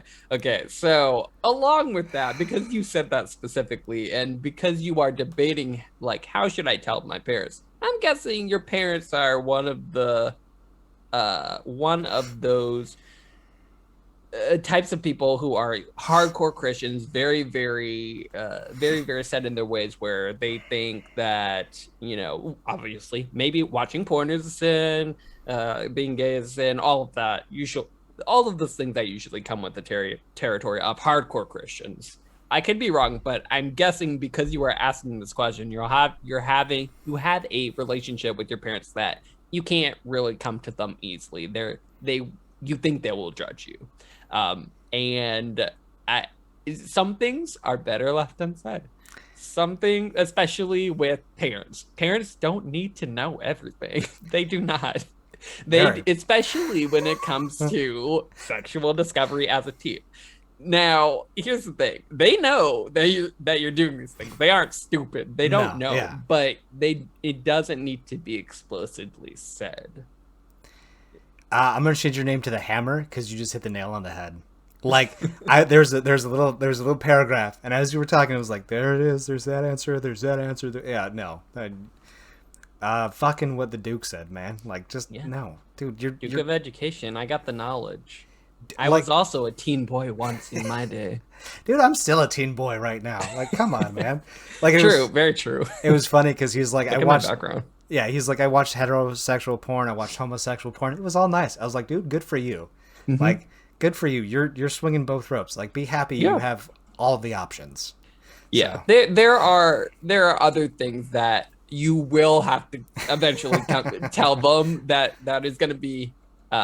That will be difficult, but this is not one of them. This is not one of the things that need to be addressed. Dude, just let things lie. Just incognito, wipe your browser history, call it a day. Exactly. Yes, do not forget to wipe it, though. All right, so we'll move on, because that is literally just it. You hit the hammer on the head there, man. I'll let you go next. Oh, no, I was so ready. Dude, fuck, if you got an answer, go for it. I love sitting back and listening before I just let my dumb face go, so... Pavement 55 says that I've been dating my girlfriend for nearly 4 months and we haven't had sex yet. I'm 18, she's 18. Both of you are females. Both of them are women. Okay. I did not know that. I did not know both of them were girls when I found this one. Usually I'm like, ooh, title sounds good. Mm-hmm. So I know my girlfriend. Yeah, I know my girlfriend's not a virgin, but I am not. I have questions. I have used my hand with her. Oh, fuck it, whatever. She's getting into details here. It sounds like they've made it to maybe third base or maybe even second base. I don't really know. It shows that she's initiated here a little bit, but she's not quite sure. It's been quite some time, and I'm fine with waiting, but I'm just confused now because we don't. We've even had phone sex before we've actually had sex. What should I do? Here's my question that I have to get out of the way, and I want you to chime in on this, Duke. Now, she says that she's not a virgin. Mm-hmm. Now, it's a little bit easier being a dude, because, like, did she do it with a guy, or did she ride the plastic rocket train? You know, or what is is that, you know? I'm looking I got you. Exactly. How detailed? Okay, I'll keep it high level, I guess. Yeah. So, with lesbian woman in particular, so we don't know if she has had sex with a guy. So it could be that she's lost her virginity to a guy. But with women, it's a little bit different. So she might have had sex with a girl, and with that, you don't know the situation. So a lot of people consider just using hands between lesbians to be sex. Okay. Sometimes they use toys. Sometimes they'll use strap-ons. They can use different things, basically. Sometimes oral is considered it. So it's a very big... It's a rainbow. It's a rainbow. Right. It's an umbrella. Yeah. There's anything could have happened here, and we don't know. But I'm going to, I guess, go with the assumption that let's just say, the easiest is that she's had sex with another woman, very similar to her current relationship right now. She's had sex with another woman before via a toy, I would say. Yeah. Is what I would go under the assumption of. But yeah, let's go with that. But yeah, you take it away, and then I scrolled down, and there's somebody who typed a hell of a paragraph that says, "Okay, bitter relationship 101." Fucking okay. Here's a TLDR. Ask her. Just be like, "Yo, babe, we haven't done whatever your version of sex is." Be like, "Hey, I called it," like, just even blurt out. Be like, "Hey, we haven't what I considered sex. You know, just I would like to have sex with you. I know it's been a little bit. You know, like, what are your thoughts?" and approach it from getting her end of the spectrum. Don't be like, hey, we haven't had sex. Why? Just be like, hey, babe, I'd like to really go all the way with you. What are your thoughts? I'd like to know what you're thinking and feeling. And then that really, that does a nice job and opens up. I'm a huge proponent of just honesty. If you can just be open and honest with your partner, unlock, Xbox achievement unlocked. You got it. A PlayStation trophy. You're honest with people. That's what's going to happen. So take it away, Duke. What do you got, big guy? Yeah. No, I 100% agree with you. With the one, I guess, expectation or understanding of how an 18-year-old might think. And well, I guess this really goes to anyone who's first beginning in a relationship where you don't know how to communicate with somebody who you're dating with to intimate feelings because it's kind of new for you. You're not used to telling people, oh, this is what I'm into sexually. Like that's real personal stuff that you probably don't just share with random friends. Yeah. So you're just not used to that. And with relationships, you have to get used to it. You have to get over the awkwardness of it because that's the person that you're going to be with and most intimate with, very likely. So you just got to get over that. So I 100% agree. You just have to come out and ask, and you have to get used to it because that's going to be that's dating 101. If you want to have a healthy relationship, you have to get used to being honest with what you are feeling in a relationship specifically. That's straight up here. That's dope. I just I caught a glimpse of the next one. It's not pretty. It's not pretty. Oh, let's get some gossipy ones. I'm ready. Oh shit! I had something to say too about the gal pals. Gal pals. I don't like. I just like to be weird with what I don't like to just like like when you talk, just everyone knows what lesbian means. I don't know. I just like to throw funny things out there. Like at work, I'll just be like, I like the term. Yeah, I'll just be like, banana sandwich, because I really want to say, god fucking damn it, but I can't, So when you throw something else out there, it kind of loosens it up here. All right. Mm-hmm. I have a problem with this kind of next thing here, but that's just because I'm weird. So today, a 20-year-old non-binary individual, have an appointment at the tattoo parlor to get 2 tiny triangles under my eyes. I told my parents and siblings, but their reactions are rather mixed. They all told me that it might hinder my chances on getting a job, and society might shun me and mistake me for a criminal. I understand that face tattoos aren't the normal. Blah, blah, blah, blah, blah, blah, blah. Okay. Look, I do need to know what you have between your legs around your chest for this answer. The reason why. I'm not saying that there's anything wrong with being non-binary. I'm not saying that there's anything wrong with not identifying as anything but 101. But, like, honestly, women have it easier. Women in the workforce are going to be allowed a little bit more of a leeway than a guy is. Like, even this little neck tattoo here that I got, even the tattoos on my arms, I've been told that, hey, if you're going to work here, you got to wear long sleeves. I'm like, the fuck? Like, I had a mohawk. I went into a job interview with a mohawk. I was like, hey, I grew it out from my girlfriend. She really likes it. Blah, blah, blah, blah, blah. They're like, we would really like you to shave that. I was like, consider it done by the first day of work. 2 months later, a girl with a rainbow-colored hair and multiple tattoos and piercings got hired.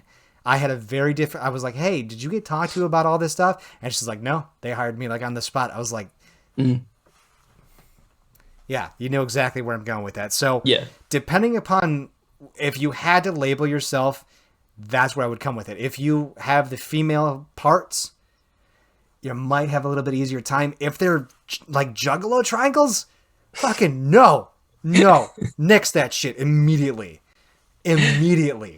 Like, and if we're talking tiny, like, teardrop tattoos, somebody might think you got teardrops instead, girl. That means you killed somebody. And a lot of gangs, that means you killed somebody. Like, you couldn't have, like... No, take over, dude. I don't know where to go. You take over, man.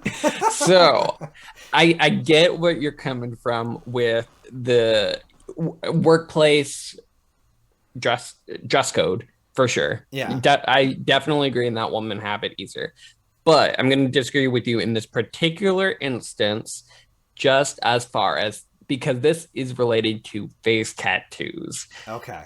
And face tattoos I think universally are looked down upon when it comes to any job. Honestly, I think they're looked down upon, just like you said, because a lot of them are related to, oh, you've been like in prison, and prisoners are even more discriminated. So I think that's why. So I would just say don't do it. What I would actually say is, for the face tattoos, first get temporary tattoos to see if you like it, because a lot of tattoos, my sisters have a lot of tattoos, and what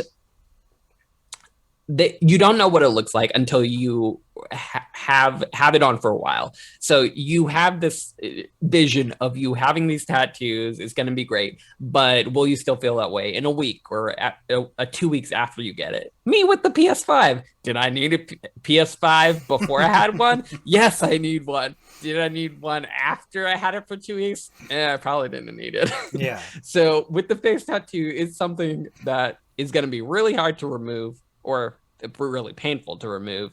It's something you're committing to. So get temporary tattoos, see if you like it. If you do, go for it. If you don't care about, I guess, having to get a job in the future, or if you don't care about having to work for that, because you will have to work for it, I feel like. But if I was to be honest and just give my standard advice, I would say do not get it, because it's just going to hinder you, and it's just, I feel like it's going to make your life more difficult in professional development and in just everywhere, because people will have a preconceived notion of you just looking at you with face tattoos, unfortunately. Yeah. And that can hinder your growth. Yeah, I actually agree with you more. That's much better than where I was at, just simply because, like, yeah, with like a lot of these tattoos, like, but I had the general idea of what they would look like beforehand, and then when the artist came up to me and was like, "Hey, this is what it is," I already had the idea for quite some time, and then when he showed me that finished polished product, I was like, "Yeah, I'll take that." But when it You comes, gotta sit with it for a second. yeah, when it comes to like these tattoos, like I knew immediately I was gonna get it. It wasn't something I sat with, but like I kind of wish I would have done something a little bit differently with it, just because I did it for one of my little brothers. But Okay. it's just one of those things where I wish that I had kind of done something a little bit extra with it, other than it just being meh there. It's just like stamped onto me there. So You could always get additions to it, though. That's what Yeah. my sisters have done with some of their tattoos that they weren't thrilled about, and they just got an addition to it, and now they love it. But I mean, sometimes when you know a tattoo, you know. Sometimes you'll just love it immediately. Just a little wary about the face tattoos. yeah. That's all. Yeah, like I've been wanting to add on, like I've had a great idea for like a rose or something like that to add on to it for years, but I just, like, that's the problem. I just can't find something that I like with it. Like I try to Right. incorporate it in some way or fashion. It's just like, fuck, I can't figure it. And then of Right. course, like if I can figure out how mirrors work, it's up, like it's right next to my chin line. And even then, like I've seen some guys with some pretty dope throat tattoos, and they're like, life's hard out here. I was like, let's keep it simple, stupid. That's what I keep telling myself. Yeah. All right, so I've actually got. Well, no, you know what? No, I actually like all three here, because you said that you're a dancer. I gotta ask, what kind of dancer? Like an exotic dancer? No. I'm a hip hop dancer. Okay. But I don't do shows for that. I do shows for contemporary dancing. Okay, cool. Like contemporary modern, if you ever seen that. So You Think You Can Dance has some contemporary, is kind of like that. So okay. yeah. I'm gonna send you something after the show that I think you should watch, that I think you would really like. Is it an exotic dancing? No, well, one is an exotic dance, but it's not an exotic Well, dance. when I hear that, I just think of like belly dancing, like exposed dancing. Do you know who Bert Kreischer and Tom Self-conscious. Segura are? Who? Bert Kreischer and Tom Segura. I heard of the last one, I think, but I haven't seen. I don't think I've seen them. All right, you're gonna like it, because Bert Kreischer is the machine, and his thing is he likes to take off his shirt. But they run a podcast called Two Bears One Cave, and you can kind of get the idea of what Bert and Tom look like. Okay. And Bert is hilarious. I love the dude. But I'll send you the. It's yeah. I'll just say that much. Please do. So this gentleman has a question here. So that's so meta dog asks, how do I feel good about becoming a parent when I'm afraid to sign up to be an NPC for the rest of my life? So apparently he's having a kid. He's excited to have a child. But how do I maintain my sense of self and my own pursuits in my life? Does anyone ever feel this way about being an NPC? Is it just me? Okay, I was confused about the NPC part. Okay. Come on, you're a okay. gamer. Come on, Duke. Do you want to take this first? Yeah, I can go first. Sure. Okay, go for it. Congratulations, you are now an NPC. That's, dude. I have so many. You didn't friends. have to be so cold about it. So heartless. Fuck that. I'm single. You got kids. You got to deal with it. You're happily married. Go fuck yourself. I'm cold. No. Dude, congratulations. You're having kids. That's a lot of people's dreams. I solved that problem a long time ago. But like, me too. Yeah. Yeah, you did. Yeah, you did. But like, my thing is like, dude, everybody that I know that has kids, like there's a gal at work that hit me up and she's like, oh, you're a gamer. I saw your YouTube stuff, blah, blah, blah, blah, blah. She's like, hey, would you like to play games with me? I was like, yeah, sure. The last like couple of days that we've been talking, I hear about her kid at least 2 or 3 times a day. It's just who she is. Her kid's like 1 and 2, and like that's cool and all. I'm glad you're a mom. Like I don't really care about kids, but like if you like your kids, you love your kids, and you're happy with your kids, you're gonna talk about your fucking kids. Just like my Parrot Gaming Productions. I love my parrots. They're my kids.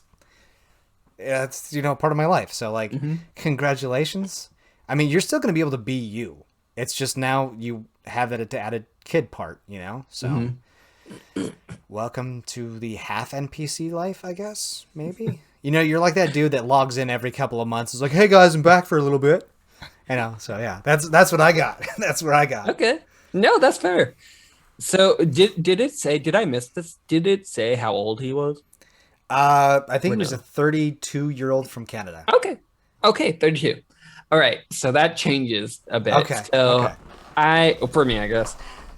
So I'm a firm believer that when you decide to become a parent or become a parent through accidental means, I guess, then you need to, that's when you give up your life. It's as in it's no longer about you. It's about them and making sure they grow up right, making sure they have what they need, making sure that they're the protagonist of the story. It's no longer about you. It's about them. Mm-hmm. So I understand that he's thinking, oh, I'm just going to become an NPC. It's like, I can't live my dreams anymore, because I think that's true. I think that is what parenting is about. Now, that's why I think it's so important to make the decision to become a parent and have your whole heart in it, and not just, oh, okay, I'm going to try out this thing, or I'm super young and I'm going to become a parent at 21 or 18 without having the opportunity to live my life and, be selfish. Because I feel like everyone should have that opportunity to be selfish, to live your life, to just live your life the way you want to learn it and accumulate experiences. Because once you become a parent, I feel like that's gone. I feel like it should be gone, and just your full attention should be given to what's best for the child. So honestly, I think that the only way that you're going to be able to get around this is that, yeah, it's going to be about the kid from now on, and it should be about them, but you still should try to at least take care of yourself and just check in with yourself to be able to say, okay, we're going to have our kid go to babysitting for, this one day so we can have a date night between me and my significant other. Or, hey, being open and communicative with your partner and saying, hey, I need a break, or I'm feeling this sort of way. Can I go hang out with guys or the girls like tonight? Like, just taking those little breaks that you still have time to be you and enjoy your life, but you're still also there for the kid. Just one small addition. I think it'll get better as they grow up. The harder years are going to be when they're young, and then as they grow up, you'll start to gain more independence, which is a little bit weird since,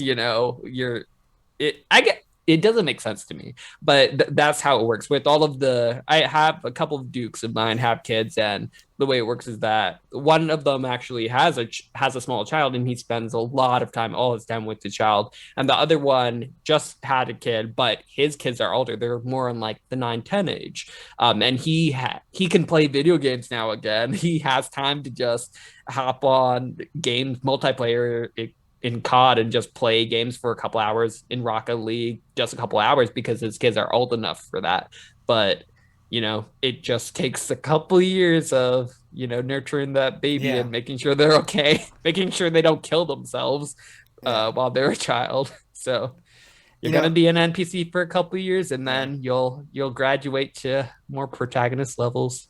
What's that magic age, though, that they hit? I feel it's like the magic age, I feel it's like 9. 12. That's a long time. 12, you think? I think 12 is when they start becoming their own independent protagonist, and you're no longer an NPC.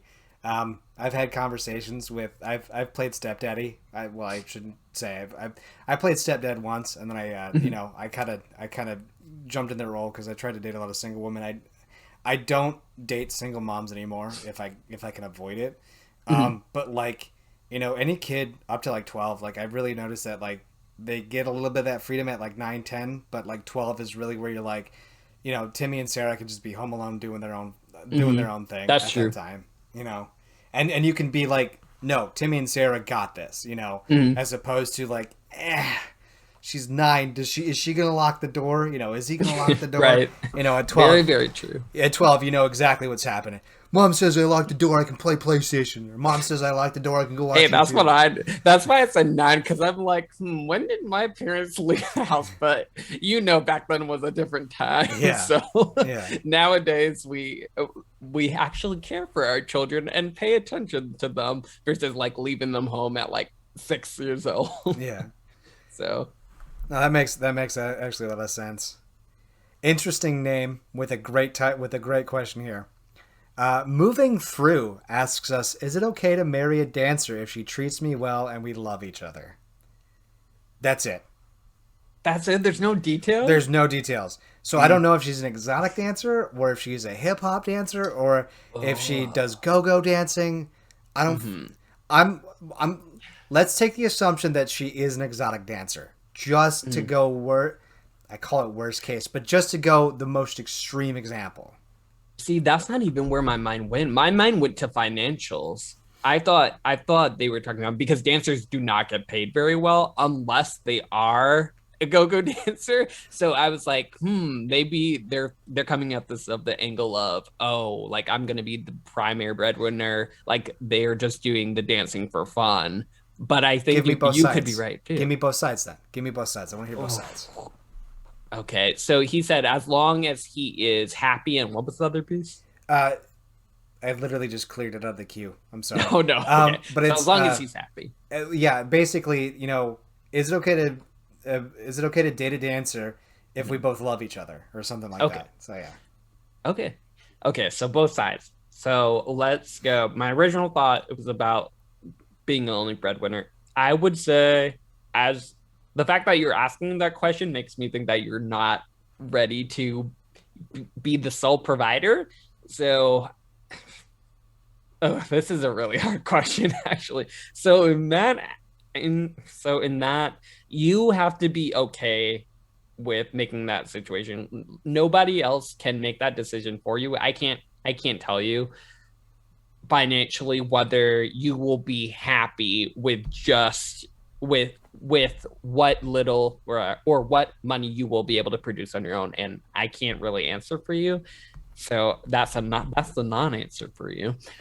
Now, your way of thinking on this was that they were a more promiscuous. Maybe they're a stripper, maybe they're a go-go dancer, maybe they're something along those lines. Maybe so uncomfortable with them. Maybe being promiscuous, maybe showing off their body in front of other people. So along those lines of thinking, I'm going to go with. Yeah. And a lot of dancers, I know a couple of go-go dancers actually, and I knew, not anymore, but I knew like 2 different strippers before. And I'm assuming they're gonna. I'm just gonna assume it's a female stripper, um, and I would say that yes, it is perfectly okay because of how well the industry, like the go-go dancing and the stripper industry, handles their dancers now. Like Mhm. there are very, very, very strict rules when it comes to going to a strip club or anything like that. When it comes to other people touching their dancers, they're very strict when it comes to them being protected, so you don't really have to worry about that. So it's more about, are you comfortable with your significant other being oogled by men and women?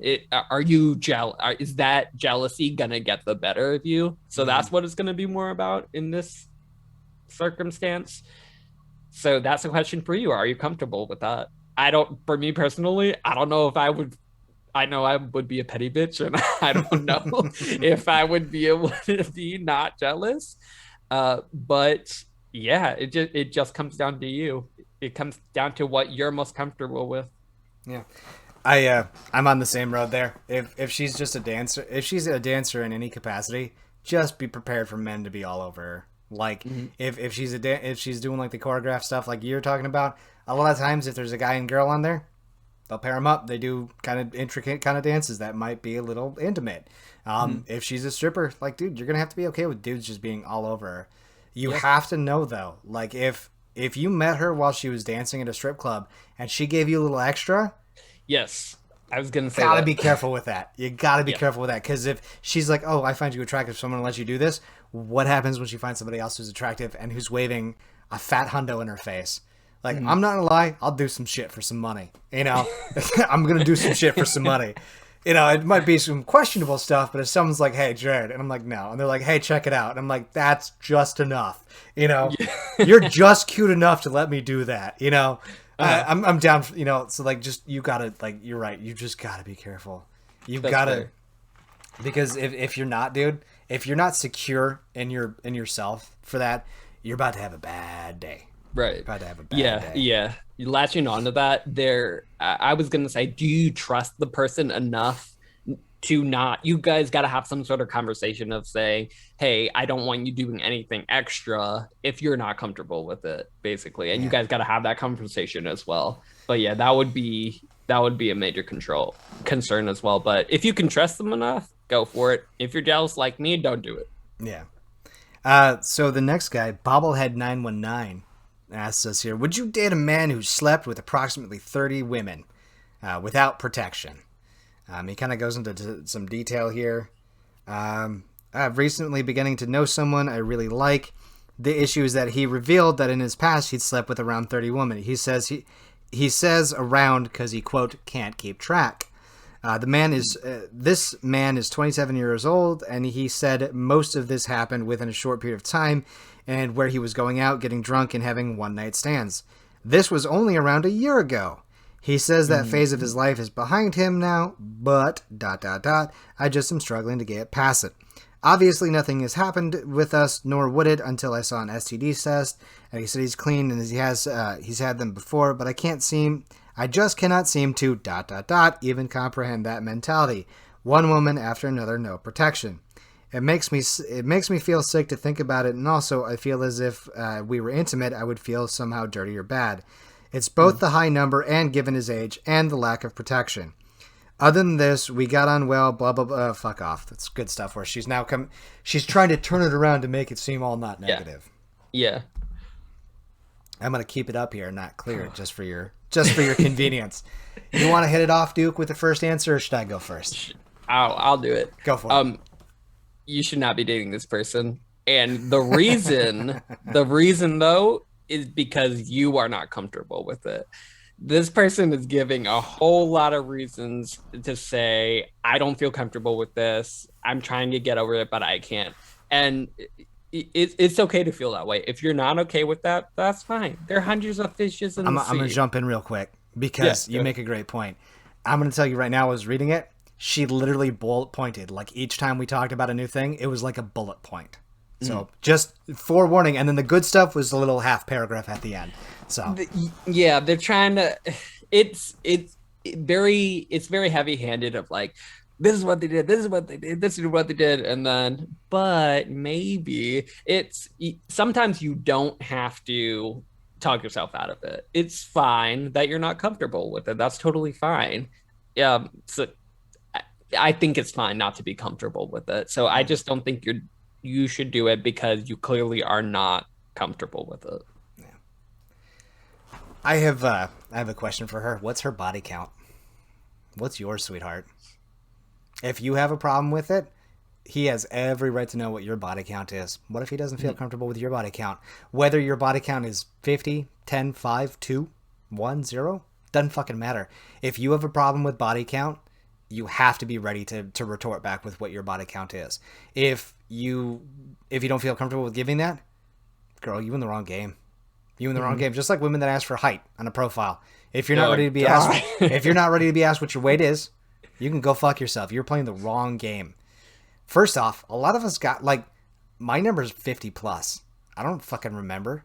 I was in the military. Dude, I pulled badge bunnies all the fucking time. And a lot of it wasn't even my fault for one night stands. I thought I was going on a date. And then they're like, hey, see ya. I was like, oh, when are we seeing each other? No, we're not. Okay, I can take that. Cool. No worries. But, like, if you're not comfortable with body count, you gotta be, like, what about yourself? What if you have a kid? What if you have 2 kids? That's another fucking thing. If you're not comfortable already, you already know the answer. That's why I hate a lot of the relationship advice stuff that I see on here. But that one was just too cool to pass up. Yeah. But, like, girl, you already know. You fucking bullet pointed this shit. You didn't actually bullet point it, but you literally line by line by line. You know. You're already saying no. Just walk out of there. Don't even try to recover. Just, it's too much for you? Cool. No, bye. Go find yourself some 22-year-old or even 18-year-old. That's what, like, nowadays, good luck finding somebody who doesn't have a body count above 10 by the time they're 22. Yeah, in the age of all of these apps. Yeah, in the age of these apps. Crazy. Like, I was talking to a girl from Sweden, that literally, like, on Sunday. And, like, apparently she's got a pretty decent body count. And she, like, I'm making an assumption off of it here. But, like, she played both ball games, And she was a really cool person to talk to. But I'm like, you're young. I know a lot of people blossom early and stuff like that. But, a lot of young people today, like, you hit 20, they're hitting body counts of, like, hundreds. She wasn't that bad. She was not that bad. If you listen to the podcast, she's a very sweet individual. I had a very nice time talking to her. And, I'm not trying to throw shade her way. But, like, you hear about just how quick the experiences are where she's like, hey, I just want to have some fun. The guy's going to jump on that, Yeah. Dope. I'm not, I might be out here for a relationship, but, like, okay, if you're not in it for a relationship, but you want to have fun with me, check, please. So. Right. Yeah. Now I will say, going back to the question a little, it's a good sign from the dude that he was so upfront with being able to get a task. And I'm not sure if he shared the results directly, but that's what I said you should do directly. But if they're willing to do that, then I would say go for it. Like, give them a chance because, like, they say it's behind them. They were willing to get a task. So if everything comes back negative, you should be good to go. Yeah. But if you can't trust them, then you don't have to. If you're not comfortable with it, don't do it. I just find it weird that she hit all those bullet points and she's like, oh, but he's a great guy. Like, she just kind of gushed there at the end. It's like, no, you found one thing that you don't really like and you're trying to make sure it's okay not to get it done. Like, I feel like the STD test is just, it's not even a matter to her. Like, it could still come back positive and she's just, or it could come back negative, I should say. Not positive. You know what I'm trying to get at there. Yeah. But, I got you. I just feel like that doesn't even matter. Like, she's just trying to find an excuse to be like, oh, maybe he won't, blah, blah, blah. Whatever. This is a good one because I kind of am in this situation as it is right now. Oh gosh. All right. I'm ready. My girlfriend has a male friend who asks to talk and play games with her every day. Am I right to feel uncomfortable? My girlfriend has a guy friend and they play games with each other a few times this week. I can't read. My girlfriend has a guy friend and they play games together with each other a few times a week. No, this guy just sucks at sentences. I have told my girlfriend that I'm not super happy with her spending almost as much time with him as me. As she told me, he asks every single day and she denies it most of the time. I'm really uncomfortable with this. I just think it's really rude when he knows my girlfriend isn't single. Like, out of respect, I could never frequently ask a female friend to play when she has a boyfriend, or even if she doesn't. So am I right to feel this way? I just feel he's crossed a line with my girlfriend, and my girlfriend isn't really aware of it. Fuck, that was so hard to read. I'm sorry, guys. Oh no, you're good. Has the guy friend who she's playing game with, has he given any indication that like he's into her, or they just play the game so far? I think it's kind of given there, bud. Okay. Like, dude asking. Come on, man. Come on, man. I'm asking if I don't think I heard you say this, but like, has he explicitly made a move and said so? Like, even joking, like, hey, like, are you guys broken up yet? Are you still not single? Like that kind of deal? Like, has there been any flirting going on? I guess. I don't think you said it, but I just wanted to make sure I didn't. No, I didn't say anything in there about that. Okay. He's responded to a couple messages, which is awesome. Usually OP doesn't do this. Or, sorry, original poster for you non-Reddit people. The guy who posted usually doesn't respond. Since I've known her, it's clear my girlfriend has a lot of guy friends, so I've expected that aspect of her. And we still spend quite a bit of time together. It's just that only a tiny bit more than the time she spends with her friends. Got ya. He's not. Ooh, -6 points here. Oh, what they say? No, because that might be part of your answer. Another downvoted answer. I'm trying to figure out if he has said it. Right. Yeah, I thought he would respond. But okay, even without the responses, okay, I'll take a shot at it. Yeah, go for it while I read here. So, are you right to feel a little bit of? I trust my partner to shut it down if it were ever to occur. So I'm assuming, because I'm assuming that it's like, hey, did they overcross the line? So I'm assuming he doesn't know if they've come out and said, but he says, I trust my partner to shut it down if it were to ever occur. So okay, all right. So here is what I would say. Given that he said that he trusts her to shut it down if it ever occurs, and the fact that he knew beforehand that she has a lot of guy friends, I would say to trust her in the relationship that in what is happening already, and just let it go. The reason why I'm saying that is because I feel like a lot of girls in particular who has a lot of guy friends, they always run into this sort of issues where guys might be jealous or might think something might be going on behind their back. But the bottom line is it comes down to trust with whoever you're with. And if they're playing game with someone who likes to play games with them in the specific game that they like to play, then let them play the game. I don't think it's any harm just because they're the opposite sex. I know you might not trust the guy that she's playing with, but you should trust your girl, the person that you're dating, enough to shut it down, which you say that you do. So if you trust her enough, I would say just let her play the game with the guy. And if anything comes from it, trust her enough to tell you that something happened, and then they hopefully will shut it down then. And if they don't shut it down, then I don't think they're worth, spending any more time with. They're not the one that you should be with. But it sounds like she is respectful of the relationship you guys have and won't let it cross that boundary. So I would say just let it go and just try not to let the guy friends nag you too much. Easier said than done. Yeah. I'm of the complete opposite mindset. Oh, do tell. Ready. A platonic relationship between a man and woman just cannot work unless there's specific things put in place. I find it even when some specific things are put in place, like it's two married couples or something like that. They're both married, they've been friends from childhood or whatever. Nah, dude just realized he can't have you and he settled for somebody else. Like, especially if you're that hardcore friends. I'm not saying it's impossible. I am just saying I think it's rare. Very, very rare. And of course, with 7 billion fucking people plus in this planet, rare can mean, quite a lot of people are like, oh, well, I know I know 1 million of them. Yeah, that's 1 million. But it's still unlikely. Yeah, 1 million and 7 billion is very unlikely. Women that really have lots of guy friends are they, and I'm going to stereotype here, they're attention whores, I guess.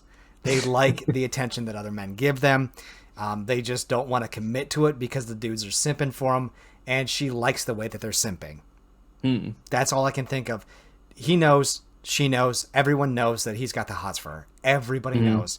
Here's the thing, though. You're 100% right, Duke. You have to know if you're getting involved with women like this. You have to. It's just like with the dancer. You have to know guys are going to be there. Men are going to be on that other doorstep.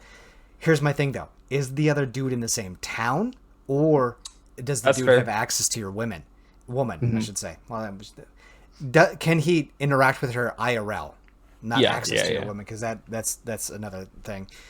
Good point. If he's not if he can't be a thing in real life, fucking leave it. I guarantee you that if he's like, I got an itch. I guarantee you that if the dude's like, hey, I'm gonna get a ticket out to your town or something like that, she'll shut that shit down immediately. That's crossing the line. Yeah, I guarantee you. And there's that barrier in place, and that's okay. But if he's like in the town over, or like he's in the same town, or like he works with her or something like that in the same company, bro. I'm sorry. I don't trust another dude. That's fair. If my girlfriend ever starts spending a little bit more time with another guy, I immediately know exactly what's going on. We're going to have a conversation. It's going to go one of two ways. Either I'm about to be single, or I better not find that other guy in your phone. Otherwise, there's going to be hell to pay. Yeah, I definitely see where you're coming from, because even with gay guys, this is a common problem with gay guys in particular, because, well, I guess guys in particular, obviously. Yeah. But I have another couple of 2 gay friends that I know, and they are very, very sociable, but they also hang out with other gay single people in particular. I don't, because I'm a homebody, so I'm just home alone.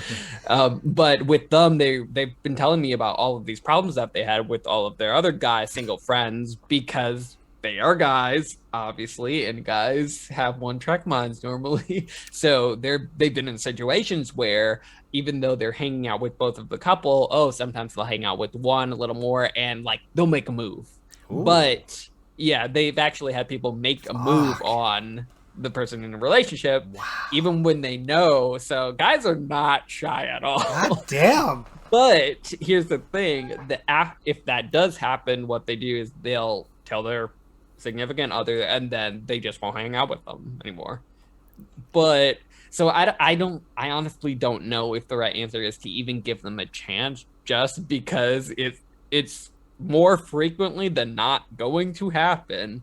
But I also want to believe in like the good of people, think that everybody doesn't think that way. Maybe they just want to be friends, So I think it's better to be prepared for it to happen, but don't, and expect for it to happen, but don't.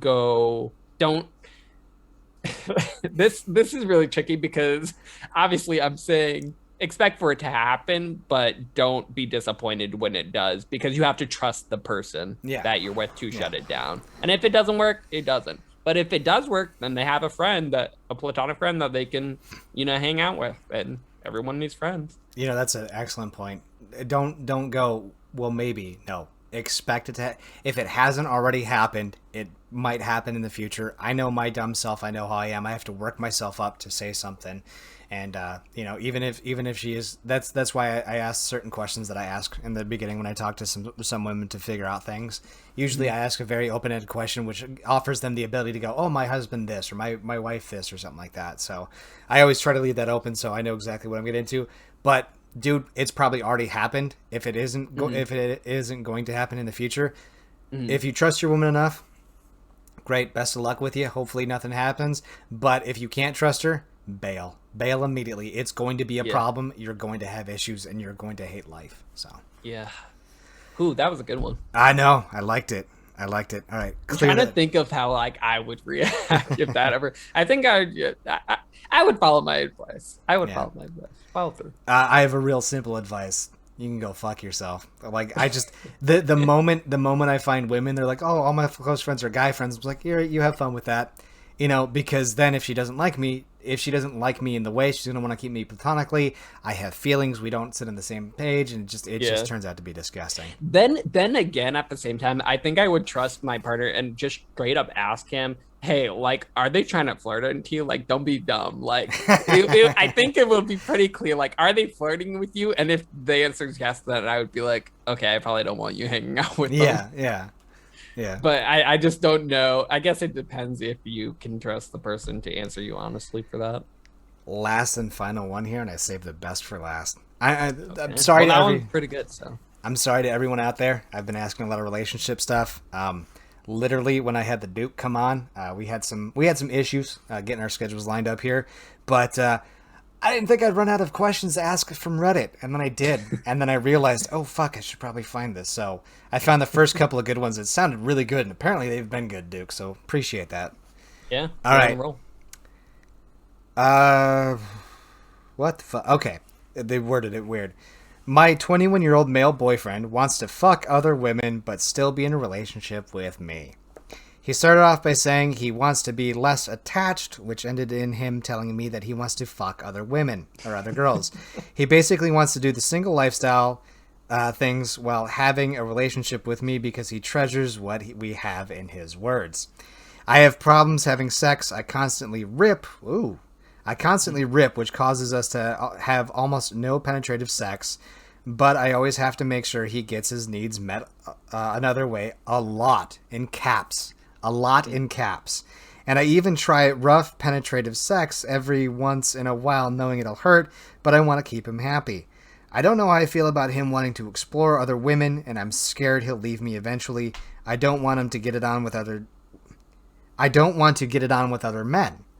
I don't know where to go from here. We've been together for almost 5 years, and he already stated, although he loves me a lot, I'm not his preferred body type, so I'm already super insecure. I feel nauseous and empty. Now, this was about a month ago. Okay. I might have a future update. Whew. I don't see an update, but it got 1,400 upvotes. There's 520 comments, and I think I might have my next guest. So I'm gonna hotbar that, see if she wants to come in and talk about her little adventure, and be like, "Hey, just dumb idea." That's how I meet a lot of people. I'm just like, "Hey, that's a good idea. That's cool, dude." That's how I found the girls for OnlyFans. Really? I'm not gonna mention how I got to that point, but literally, I was just like, "You guys seem fun to talk." Yeah, use your imagination. What I was doing. So I was like, "Hey, you girls seem like you're pretty like." I'm like, "You girls seem like you could be like interesting," because they had like actual interesting content. And I was like, do you want to come on a podcast and talk about why you take naked pictures on the internet? And they're like, yes. And I was like, dope. So I can guess why. Money is one of them. If you listen to all 4 podcasts, you're going to get 4 different answers. Yeah. I'll have to listen to that. Yeah. So there you go. But one of them is money. I will say one of them is very upfront. I was like, hey, why'd you do it? She's like, simple, money. Mm-hmm. I was like, oh, that's fair. There's nothing else? And she's like, no, money. I was like, no, that's fair. That's fair. Yeah. But to get back to this question, yeah, I think you should go first. So that when you have this girl on your podcast, then she can get the direct source without any influence from me. Girl, you're talking about your ex-boyfriend. if you're not cool with polygamy, first off, I will come out and say this. I have a high drive. I tell women all the time, I'm like, look, I understand if you can't deal with it. It's going to make us unhappy. Have a good one. I'm not even going to try to pursue it with you. You may be the most bomb-ass bitch on the planet. But if one thing, like, I'm like a machine. If one cog is out of place, it just kind of crumbles. Because then I'm going to focus on it. I'm going to be like, hey, we got to have the poly talk. And I'm not even good with one. I can I'm not even... I tried poly, and it wasn't for me. But I think number one, I think you're talking about your ex-boyfriend.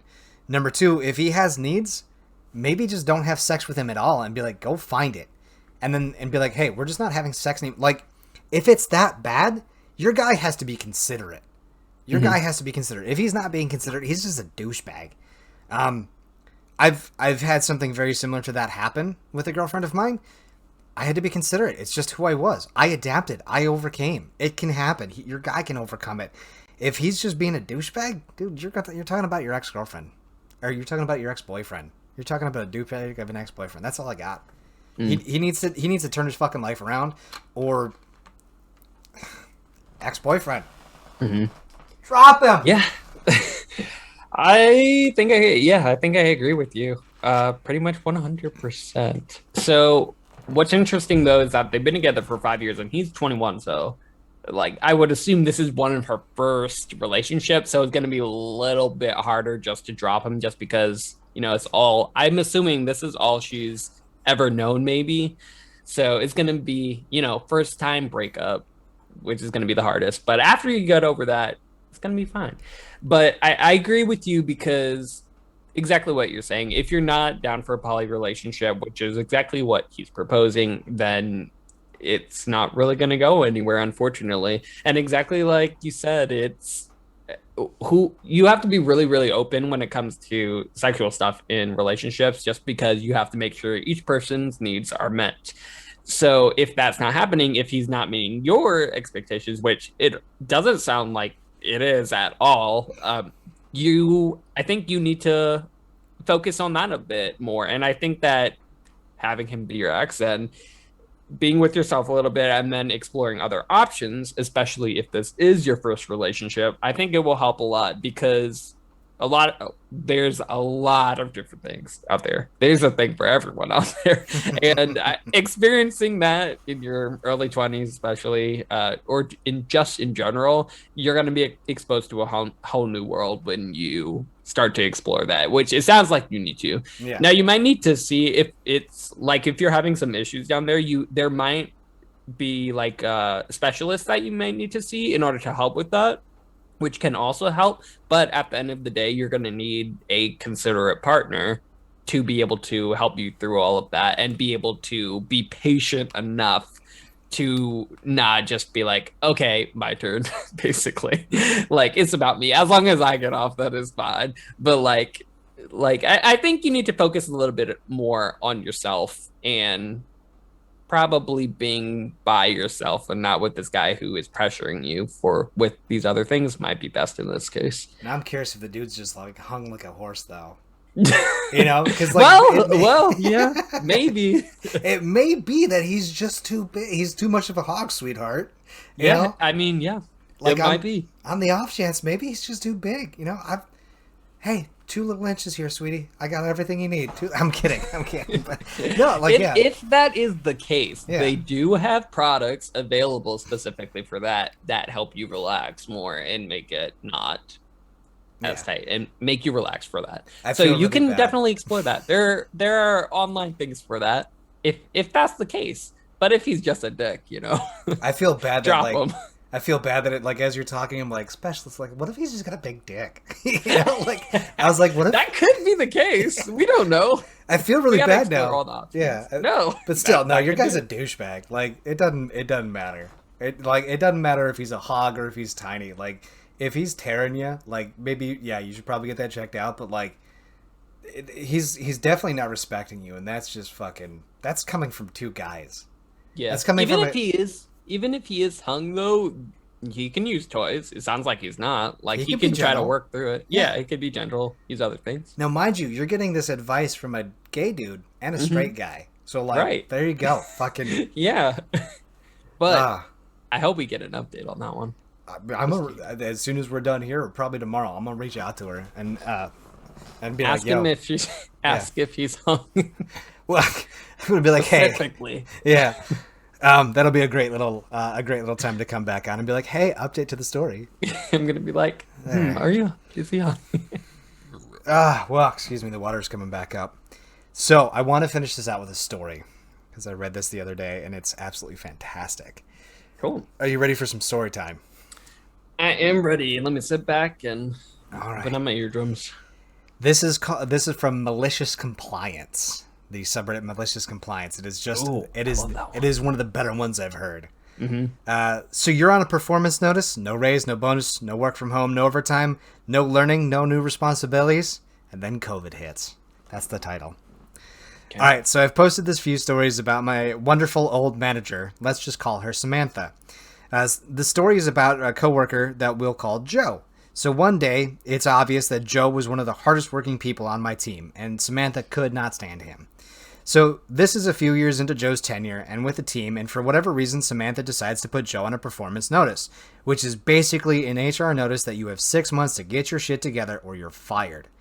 The reason on the paperwork, improper attitude. Joe was the type of guy that was always to speak his mind, and while management says they love this, brutal experience shows that this is a lie. The problem with the notice is that it also comes with penalties. You can't work from home. You literally cannot take your laptop and bring it to your client. No working from home, no approved overtime, no learning anything new, no new assignments. On the other hand, no raises, no bonuses, no nothing. You have to prove that you do your job well enough, and then after the 6 months, if you're not fired, the manager can either extend the... I lost my place here. The manager can either extend with an additional probational period of another 6 months. So January every year is when we find out about our raises, bonuses from the previous year, and to put it delicately, that January they fucked us. To the point that one person walked out and two old employees took packages to leave that have been with the company for 30 plus years. So come February, we're drowning. Joe can't work overtime. Joe can't learn new things. Manager's orders, remember? Well, this is the middle of Joe's probation period, as Samantha predictably extended his notice. So this is where we find ourselves mid-March of 2020. Cue malicious compliance. During the lockdown, they send the whole company home. Everyone is working from home, except Joe. He is home, just not working. He technically can't, and about 2 weeks into the lockdown is when Samantha finally notices. I'm going to tell you this right now. When COVID first hit, when I was working at the call center selling travel insurance, we heard, hey, how do you guys feel about working from home? Next day, hey, just heads up, it might. 3 days later after that, I was called into the office to get my shit, go home, and was working from home. And when COVID might be a little thing. So you can imagine the expeditious here. Mm-hmm. So during the lockdown, they send the whole company home, blah, blah, blah. So Samantha finally notices. She goes ballistic. Why aren't you working? Blah, blah, blah, blah, blah. On a team email with everyone CC'd. So he hits reply all. As you know, I'm on a coaching and cannot work from home. Samantha tries to get HR to fire him, to which they reply, Samantha, you elected to continue his notice, which states he has 4 months. We cannot issue him a laptop until this expires. Turns out the only way to rectify it ASAP is to petition formally with the head of HR that put Joe on a performance notice was done in error, and to have all parties, including Joe, to sign it. So all this happens except Joe refuses to sign. He won't sign until they give him his bonus and a raise, which they do. And the whole thing took a month. So Joe worked from home for basically a month plus, doing nothing but sitting on his ass. And then, so basically Joe got like a 2 or 3 month vacation.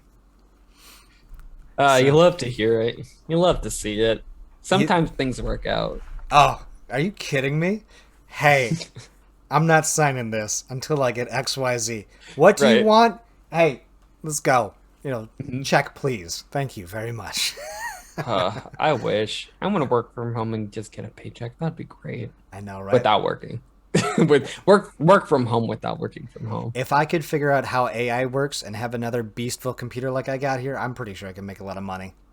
Right. Yeah, those Kawi girls that live stream. Have you seen even some of the most basic ones that they have out there? I have not. Oh, dude, like they're just like these digital renderings of people. Yeah. Oh, really? Oh, yeah, just like digital renderings of like anime girls, and like or whatever the fuck they say. Like they're just talking that high pitched Kawi voice, and I'm like, that's totally a dude with a modulator. That's totally. I was about to say I can do that. Yeah. Take a voice acting class, get in there with the fancy mic. Like even some of the low tier channels have like 200 people watching them at any given time. I'm like, yeah, I'll learn Japanese. I'll play yeah, no, that's fine, man. I don't get whatever, So yeah, I just thought that was a cool story. Dude works from home for like 2 months as soon as pandemic hits, literally gets a bonus and a raise because, well, fuck you, Samantha. Right. I hope that I hope that he didn't just take the regular bonus, but I hope he like upped it. No, it has to be more. I know that man was like, hey, what were bonuses? Yeah, triple that. As Right. well as give me, hey, what were the normal raises? Triple that. And then I'll sign. Otherwise, I got 4 months. And make the part where you have to admit that it was done in error in bold, and say Samantha was at fault specifically. I, Samantha, hereby declare I did this all in error out of spite. Right. Sign, date, and call it day. Oh my god, but it's crazy though how it's crazy how many horror stories there are from just regular companies like this, because I like to think that fortunately I have never been in the situation where a company just has like completely screwed me over. I've been screwed over before by a company, but not like maliciously screwed over, like out of spite.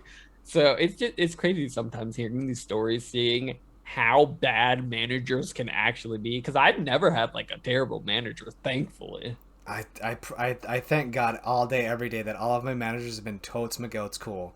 Like even when I had a problem with sticking to the script when I sold travel insurance. I just had problems hitting certain things. Like I'd hit them all, but I didn't do it the way that they wanted to, because it was a legit script that you worked with, and it sucked. Because a lot of people are like, dude, I don't care, just tell me. I was like, I cannot, I have to robot it. But like even there, like I don't think I'd passed any, like I didn't pass many QCs. But like I was there for like a year, and they had never really like, you need to get on this, because they needed people so bad. I was willing to do the work, so they were willing to let things slide. You know, they just forgot to file certain reports every week. You know, and I was like, that's cool, I can take that. Yeah.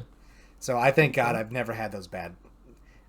But I have a feeling if I ever had a bad manager, I'd just be like, yeah, no, not dealing with it. Right. I don't know if I would be able to hold my tongue the way some of these people have their tongues.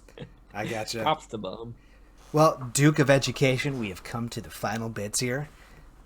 Where can we find you? Hit us up again. Pimp yourself out. Yeah, you can find me. Well, personally, I'm actually not on a lot of social media, but you can find me on my podcast called The Dukes of Gaming. We release an episode every Monday, just talking about weekly video game news, available on all streaming platforms, YouTube, Spotify, Apple Podcasts, wherever.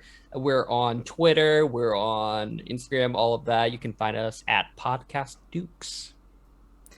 Well, you know what? There you go. I drop every Saturday morning. You still need a little bit of extra fix? Go ahead and hit up the Dukes. They'll set you straight. Hey, send me all that info. You know, send me some links. I always like to throw the links in there. For sure. We're going to be traveling backwards in time when this comes out, to be honest with you. I'm like 4 podcasts ahead. So, oh, nice. Yeah, just a heads up on that. But hey, you heard it here from the Duke and Bambi from Parrot Gaming Productions. So, everyone, I want to thank you for listening to my dumb face and the Duke talking to you, throwing spits and facts. I'm trying to do something fancy. It's not working out. I'm going to shut up now. Everyone have a great rest of your night. Oh, okay, perfect.